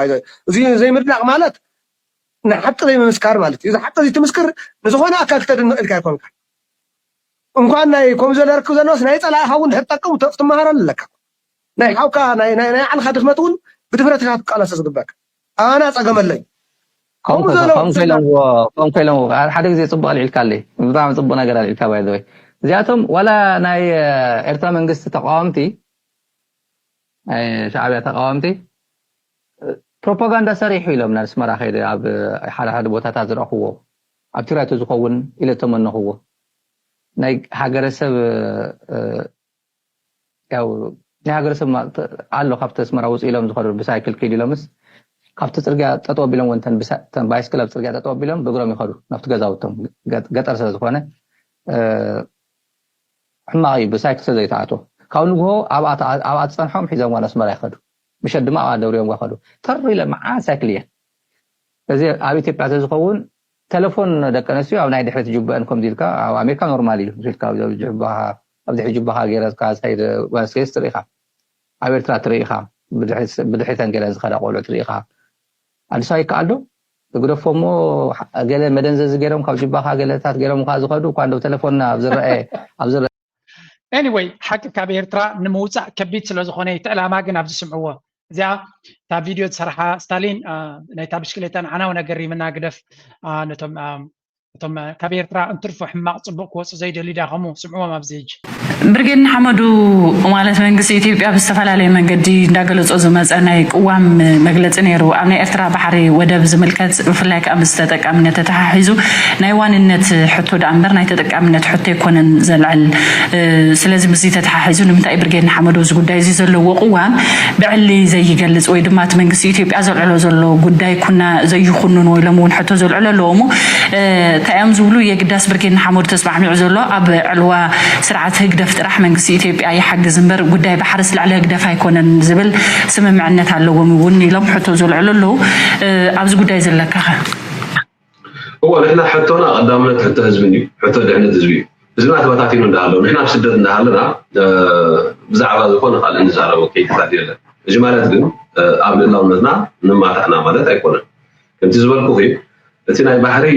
تزارب اللي كوين ده حالي فكر زي كوين نسي أبناي BBC انترفيو مملو في جرو إمادتي يعني بحري ناي عداقة أنا هنقول ندلم بر ناي كم جين كنات نتعشم مقبل هنقول رأيكونا ندلي أجندة هنقول رأيكونا ندلي سواء يتقامنت قداي مالتي ولا عند حد عني دكتور أبي عبد ولا سميناون إثيوبيا 130 مليون حزب حزب بزي ودب تتقامنت دزيوم ستاي كتب لهم تخيل أنا كقرمي زولني تواصل كويو بقى تواصل مش على فيلم حدا سبسي مرحنا حنت حجر ويبنا حنت كامبانو قينو أكتي جبر فيلم يسرح مالتيو شعو تا فيلم مستودات أبريفي وات كيدو شعو أنا مراحناي كامباني مراحية وي هاجر مراحية يلو كزاربا كخلو انتهي تبلو تلا تسحق الله مالتي زيهم سبازياتهم أفيلمي معكتس قبر زلو أبي عمسي نعاخا أبي يوتيوب تسأميدكا شدش فيديو تقبر زلو كمان غادم مقالايو لك على فيديو تسأميدو أبي يوتيوب كومنت تقبر نزوع زلو مساخا ترداديو إيرترا حزبن سراويتن كلن زلوا نسخا بحر كتبان كتكلكلون نسخا زبال كاري يتو سمعي مساخا هاندل تقبرسي ندحركم غيرو he's stupid already we know he's stupid ندحركم قينو again كاب stupid تمر stupid ግን أبي أحمد أيقونة ناتو زخونة يكون أبتلع على وايد درجة زلوا سب مسون ركب أي جبرات ولا حنت استجبرية من الباتنا حنتي من محضرنا حنت جزاوت ويك أبصر ليه مرح مسرع زخونة سب رخيبون كون غلي سلام انتاي سب سيريس مساحة زرارة بتقينو انتهى لك بايتاك ريكاك خلاله أبسي انت كتحجزون تدخلي يخبلهم زخل انت يكون كتبوني انا كبكون انا سرعات كيره منقص كبير ترى غيره ناوتو حسابي زبلكم سرعات منقصنا غيره نعهم كف قبلكم تقينه انت كقبروا لي يخم يخبلوا انت ينبلوا لنا لولاونتنا كنعقبينا عسب دما نقد راينا كفيل كان خدك عملوينا بركالك كنقبر الكاين غلنا هو ده هل اريكم يلك اختزار بس من سلطاني بك انت حق مثل زلك انا ابوكم يلك زاربه ኤርትራ ተጠቆመሉ ኢላቶ خلا ከፊሉ ንኽጥቀም ዘይደለየሲ ምሳኻ በአዲስ አበባ ናቱ ኣብናቱ ቢያቲ ኣብናቱ ዳስ ዘለኻሲ ከመይ ገይሩ ምሳኻ ከፊል ክጥቀመልካ ይክብላካ ከፊል ጅቡቲ ደይጥቀም መንገዲ ባቡር ዘሎ ብጅቡቲ ደይብሉ ናፍተ ገባህሪ እቲ ምህውታትን እቲ ዕሸላውነትን ናይቲ ፖለቲካ ናቶም መስሓቅ እዩ ክስሕቀሉ ጥራይካ ትኽእል ናው እዚኣቶም ካከም ፖለቲከኛታት እዮም ኣክት ዝገብሩ ዘለዉ for whatever reason يزبل بزخون يخو مخنيات it's not gonna happen أقاتيمو أبي أحمد بعال زيوم دحر خوينا مسخو كزرارة بزخولو لتور بتي حتى لا أبي أحمد مالتيو لتور بتي حتى لا عندنا تالو تور ناتو ديدل يا أخ قبراين إيرترا خاطر نفدي ديدل ولا قلم لا it's not gonna happen كقاتم زغلاي كون معناته إيرترا سراويت اللوا حزب اللوا منكسر لوا political لوا everything خا أبي إيرترا يزلوا أبي إيرترا يزلوا لذي زياتهم أب أربعة أوفيس زخونت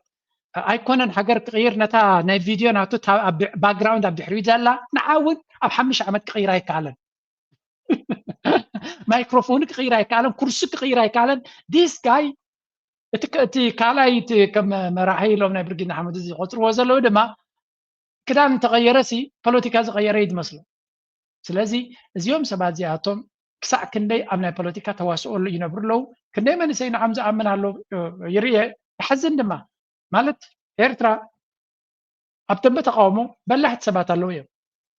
لأن كان حنت بوست ناتهم زرع خصي مهورات كبقدر من تاي تقبل لوهم زبلكا مس مهورات تبعي سمالو سلام تاي مهورك حتى كخ جمري كريتيكال حتوتات حتى كاي بحر مهورك ساتفكا خوينسي دون قرا خوينو ويكا امنو خوينك خدل كاي كلني بفلاي مسابت قبر زلا حتوتات كالعلنا يقدنيهم نت حتوتات دما ملسي بلومن ازي عجز ملسو زلسي ملسي كونن ازي حدا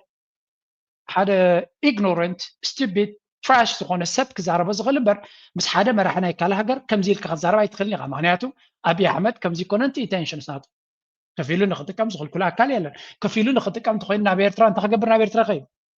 ጅቡቲ ደ የለን ሶማልያ ደ የለን ኬንያ ደ የለን ፅርግያ ከማን ሰሪሖም ዘለዉ ምስኡ so what difference does it make ናብ ኤርትራ ክኸይድ and እዚኣቶም እንታይ ፓወር ስለ ዘለዎም ይምሳቶም ዛዕባ ተቃዋማ ናይ ባሕሪ ክዛረብ but anyway it's enjoy it while it lasts يبلو حساب مدرخ كحليف وطفيش كاخد محجو كو من يرن تفلالي بوليتيكانيات ناي بوليتيكاينا بحالت مزيوم يمكو انا قال لك زي ابلع على خوينهم هوي تباهل لهم and then they became history اجي غازياتهم غزيومي مالتي وي زي ودا ابو مسي كزنبر ايتخلين يعني ስለዚህ ወይ ዲፕሎማሲ ንሕብ ድማሲ ኮን ኮይኑ ካላ በሓይልና ውን ዝብል ማለትሲ ተዓሲና አብት ባህል ከለገለ ዝብል ነበር ዶክተር አቢ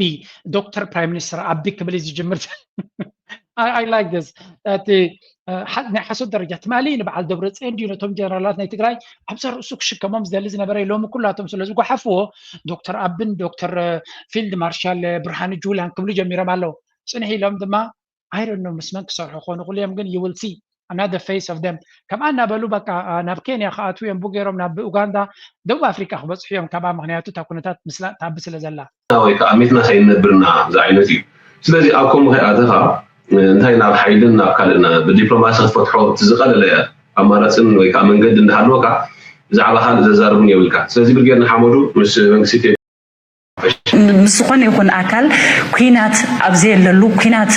ንኸይመፅእ ምስ ዝኾነ ይኹን ኣካል ሰላም ተፈጢሩ ክበሃል ከለኹ ናይ ሰላም ደጋፊት እያ ብሱር ከም ሰብ እውን እየ ዝብለካ ዘለኹ ካብ ሰሜን ይምፃእ ካብ ደቡብ ይምፃእ ሰላም ዝጠልብ ሓንቲ ትግራወይቲ እየ ህዝቢ ትግራይ ድማ ካብዚ ዝግበር ዘሎ ርክብ ኣነ ይርባሕ እየ ኩናት የትርፍ እየ ዝብል ቅዋም እንተሃልይዎ ድማ ኣነ ካብ ህዝቢ ተነፂለ ንበይነይ ዝኸደሉ መንገዲ የለን ምክንያቱ ናይ ህዝቢ ኣፍ ኮይኑ ከግልግል ናብ ሚድያ ሒዘስ ይቃለስ ኣለኹ ረብሓኻ ከረጋግፅ ኢለ ይቃለስ ኣለኹ ኢለ ስለዝተበገሱ ሰላም የምፅእ ክትሓስብ ማለት እዩ ንኸመይ ኢሉ ናብ ኩናት ማለት ፅምዶ ንኩናት ተባሂሉ ዝመፀሉ መንገዲ እዩ ዘሎ ኣብዛ ትሪእዎም ዘለኹም እዮም እዞም ሰባት እዚኣቶም ኣብ ደሉዥን ኣብ ህውተታ ኣትዮም ዘለዉ ስለ ዝኾኑ ካብቲ ክውንነት ዝረሓቐ ኣተሓሳስባን ኣካይዳን ክህልዎም ከም ንቡር ጌርና ንውሰዶ ስለዚ ክልተ ነገራት ሸር ክገብር እየ ሓንቲ እዛ ቪድዮ እዚኣ እስከስምዑለይ ድሕሪኡ ካልይቲ ቪድዮ ድማ ኣላትኒ እዚኣ እስከስምዑለይ Spondylochondrosis. You don't know what it is? Well, let me tell you more about it. So, I'm Tamar, and I was born with something called spondylochondrosis. I was diagnosed 19 years ago when I was born, and at my birth,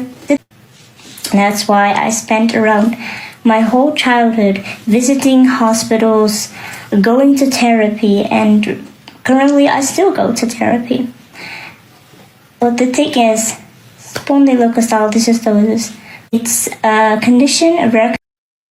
እዚኣ ትሪእዋ ዘለኹም ብልፅቲ ውቅብቲ ንሽተይ ሓፍትና ውላድና ናይ ኮጋለያ ትኸውን ብዛዕባ ሓደ ሳሕቲ ዘጋጥም ሕማም እያ ትገልጽ ዘላ ኣነ ኣይፈልጦን እየ ነይረ ስለዚ እዛ ሓበሬታ እዚኣ ምስ ሰማዕኩ ምናልባት እቲ ሓበሬታ ክብድ ዝበለ እዩ ከምኡ ዓይነት ኮንዲሽን ሳሕቲ ስለ ዘጋጥም ኤግዛክትሊ ከምኡ ዓይነት ፀገም ዘለዎም ሰባት ኣለዉ ድየለዎም ክብል ኣይክልኒ ሓንቲ ካብዚኣ ቪድዮ እዚኣ ዝያዳ ዝተምሃርኩላ መጀመርያ ነዛ ቪድዮ ትሰምዑ ዘለኹም ኣብዚኣ ኣብታ ናታ ኣካውንት ሂበኩም ኣለኹ በዚ የማን ታሕቲ ሂበኩም ዘለኹ ኣባ ከይድኩም ፈለው ግበርዋ ስለምንታይ ከምኡ ብለኩም ኣለኹ እዚ ዓይነት ፀገማት መብዛሕትኡ ግዜ ሓቢእናዮ ክንከይድ ኢና ንፍትን ከምዚ ዓይነት ፀገም ዘለዎም ኣብ ሚድያ መፅኦም ነቲ ፀገም ከረድኡን ክሕብሩን ክኽእሉ ከለዉ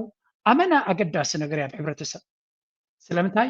ብዙሕ ነገራት ኣብ ካልእ ሰብ ዘይንፈልጦ ወይ እውን ንሕና እታ ዓይነት ሕማም ኣለዋ ብኸመይ ትኸይድ ኣላ ስለዘይፍለጥ ሓሳብ ሳትቦ ዘላ እቲ ሕማም ይኹን ዝሓለፈቶ ልዕሊ ኩሉ ድማ ዝኩሉ ከለዋ ትብዓት ገይራ ሚድያ መፅያ ንሰብ ክትመክር ክትመፅእ ከላ በላሕ እያ ድማ ተቆላ ቅድሚ ሕጂ እውን ክንደይ ቪድዮታት ናታርየ ነይረ ኣጋጣሚ መዓልቲ ሲኖ ልብዚ ይምፃእ ኩሉ እምበር ሺዝ ቨሪ ስማርት ስለዚ እቲ ዘሎ ዕድላት ክንጥቀመሉ ክንክእል ኣለና ከምዚ ዓይነት ኩነታት ክመፅእ ከሎ ነቲ ዕድል ክንጥቀመሉ ኣለና ስለዚ ናይ ብሓቂ እቲ ትብዓት ናታ እቲ ሓሳብ ናታ ፈትዮ ኣነ when I turned 18. But when I went back to the doctor or to the hospital, they told me that it isn't possible. And to the beautiful human at the other side of the screen, thank you so much for watching, and please share this video as much as you can so that it will reach another beautiful human who shares the same condition. እዛ ቪድዮ እዚኣ ሼር ክትገብርዋ ከለኹም ንኻልእ ሰብ ከምኡ ዓይነት ፀገም ዘለዎ ሳሕቲ ወላ ሓንቲ መፍትሒ ዘይብሉ ክትሕግዝ ትኽእል እያ ፈሊጠ ቆሪፀ ዘለኹ እታ ትሕዝቶ ኣብ ናታ ቦታ ከይድኩም ክሰምዕዋ ስለ ዘለኹ ኩላ ኣብዚኣ ሼር ተገይረኩም ሰሚዐያ እየ እሞ እንተክገብር ከይትብሉ ናብኣ ከይድኩም ክሰምዕዋ ኢለ ኣለኹ የቐኒየልና ነዛ ጓልና ብሓቂ ፅቡቅ ትሕዝቶ ከምዚ ዓይነት ሓበሬታ እንደሊና ናይ መወዳእታ ቪድዮ ናተይ ኣብኣ ክሰግር እየ ሕጂ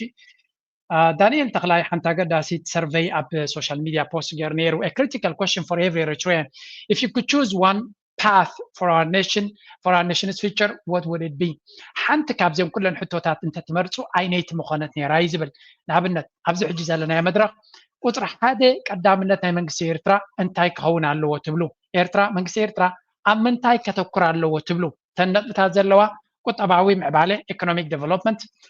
ቁጥር ክልተ ተነጥታ ንሽጠቂስ ወን ዘሎ ሃገራዊ ሕብረት ሃገራዊ ሓድነት ማለት እዩ ሰለስተ ሩል ኦፍ ሎው ሕግን ስርዓትን ወይ እውን ቅዋም ማለት እዩ እዚ ሩል ኦፍ ሎው ብሕጊ ዝመሓደር ሃገር ማለት እዩ ወይ እውን ቅዋም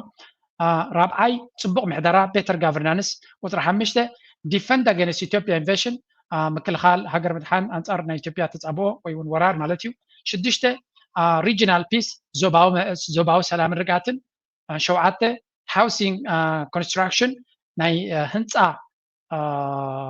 ምብጋስ ናይ ህንፃ ቁጥሪ 8 ድማ ካልእ ምርጫታት ኣለኩም እንታይ ትመርፁ ዝብል እቶም ንሱ ዝገበሮም ኣብታ ንሱ ዝገበረላ ዝነበረ ደረጃ ቁፅሪ 1 ቁጠባዊ ምዕባለ ቁጠባዊ ግስጋሴ ኢኮኖሚክ ዴቨሎፕመንት መሪፆም ድሕሪኡ ሃገራዊ ሓድነት ሳልሳይ ድማ ሩል ኦፍ ሎው ራብዓይ ቤተር ጋቨርናንስ ናበለት ህዝቢ መሪፅዎ ዘሎ ማለት እዩ ንስኻትኩም እንታይ ትመርፁ ናትኩም ርእቶ ታሕቲ ግበሩ እንተኺልኩም ኣብ ናይ ዳንኤል ዋን ኔሽን ከድኩም እውን ኣብቲ ሳርቬይ ክትሳተፉ ትኽእሉ ኢኹም ኣብዚ እውን ንሱ ክሪኦ ይኽእል ይኸውን እዩ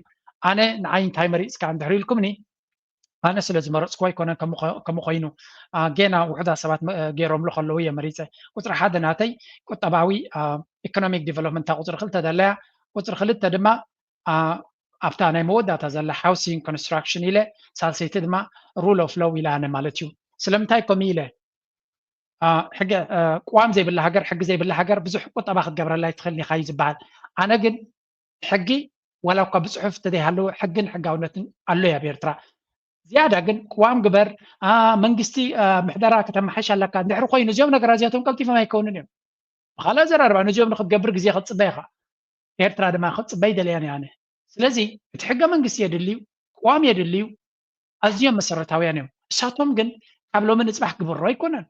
ምናልባት ከተበግሶ ኣለካ ብወቅዒ እቲ ስራሕ ተጀሚሩ ለይልካ ዓመት ክወዘልካ ክል 2 ዓመት ክወዘልካ ክል 3 ዓመት ክወዘልካ ክል ኣይደኖ ክንደይ ክወዘልካ ክል ከምኡውን ምሕደራ ክትዕሪ ተኮይንካ ምሕደራ ክትዕርሲ ነዊሕ ዝወስድ ስራሕ እዩ ስለዚ ንዑ እናስራሕከያ ክትኸይድ እምበር መዐቀኒ እውን የብሉን ከመይ ጌርካ ኢኻ ክትገብረሱ ህንፃ ንጀምር ቁጠባዊ ምሕደራ ቁጠባዊ ዴቨሎፕመንት ግን ህንፃ ንጀምር ድሕሪ ኢልካ ግን መዐቀኒ ኣለዎ ክትርእዮ እውን ትኽእል ኢኻ ስለዚ እቲ ኩነታት ቀጥታ ኣብ ስራሕ ኣቲና ውፅኢት ከነምፅኣሉ ንኽእል ቀዳምነት ክበ ይደሊ ንዳንኤል ግምዛሓት ነቒፎም ሓንቲ ካብዚኦም ምረፅ ክትብለና ይትኽእል ኢኻ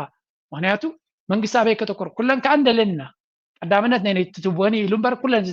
ኩለን ዘድልያ ነገራት እየን ሓንቲ ካብ ሓንቲ ፈሊኻ ይትርያን ኢኻ ስለዚ ሓድነት ናትና ንሰርሓሉ ኣለና እዩ ድማ ተወሳኺ ንሰርሓሉ ንኽእል ኢና ግን ኣለና እዩ ነቲ ጎዲልና ዘሎ ወይ እውን ክንገብሮ ንኽእል ዝያዳ ኣብኡ እንተነተኩር ዝብል ርእቶ ኣለና ኣነ ንስኻ ወይ ደስኺ እንታይ ርእቶ ኣለኩም ናትኩም ርእቶ ናትኩም ሓሳብ ምስ ናይ መግለፂ ናትኩም ግበርዎ ኣነ እታ ኢኮኖሚክ ዴቨሎፕመንት ከምኡ ድማ እቲ ናይ ሃውሲንግ እዚኣቶም ነቲ ሕብረተሰብና ብዝቐልጠፈ ክረድእዎ ዝኽእሉ እዮም እቶም ካልኦት ግን ኣየድልዩን እዮም ይብል ኣለኹን ብትክክል የድልዮም ንሳቶም እውን ኣብነት ቋም ናይ ኤርትራ ዘለና ጉድለታት ኣለዎ ኮይኑ ዝርአ ንዑ ኣሪምካ ናብ ባይታን ተወረድካዮ እውን እቲ ዝበለፀ ውሕስነት ክኸውን ዝኽእል እዩ ነቲ ምዕባለ ድዩ ግስጋሴ ድዩ ንብሎ ዘለና ዘሎ ሕጊ ኣሎ እዩ ኣካይዳ ኣሎ እዩ ግን ነቲ ቅዋም ድማ ተገይሩ ነይሩ ጉድለታት ኣለዎ ዝበሃል ተኮይኑ ንዑ ኣስተኻኺልካ እንተገበርካዮ ካብ ሓደ መንግስቲ ናብ ካልእ መንግስቲ ክንሰግር ከለና ብሕጂ ሓደ ናይ ሰውራ ወለዶ እዩ ኣሎ ንዘመናት ክንቅፅል ከለና ብኸመይ እቲ ምስግጋር ከመይ ክኸውን እቲ ቅዋም ኣገዳሲ ክኸውን ኣገዳስነት ስለ ዘለዎ ኣብ 96 እኮ ነቲ ቅዋም ክነጥፍዎ ደልዮም ክገብርዎ መሪፆም ስለዚ ወላ እኳ እቲ ሃገር ናይ ሃገራዊ ድሕነት ሕቶታት ኣለዋ ምስ ግዜ ክግበር ዘለዉ ነጥብታት እዮም ሕጂ ግን ክሪቲካል ሕጂ ክግበር ዘለዎ ኣነ ዝብሎ ኣብ ቁጠባዊ ዕቤት ክንብገስ ኣለና ዝብል እምነት እዩ ዘለኒ ናይ ሎሚ ኣርእስቲ ኣብዚ ክውድየ ፕሊስ ላይክ ግበሩ ሰፖርት ግበሩ ናትኩም ርእቶ ናትኩም ሓሳብን ግደፍ እናበልኩ ምዝያ ክገድፈኩም ፈለጣት ዘሎ ተባራበርና ዓንቕ ኣሕመድ ለምለም ዓደይ ዘይረኣየተሎ ከነትያ ሃብታም ተፈጥሮ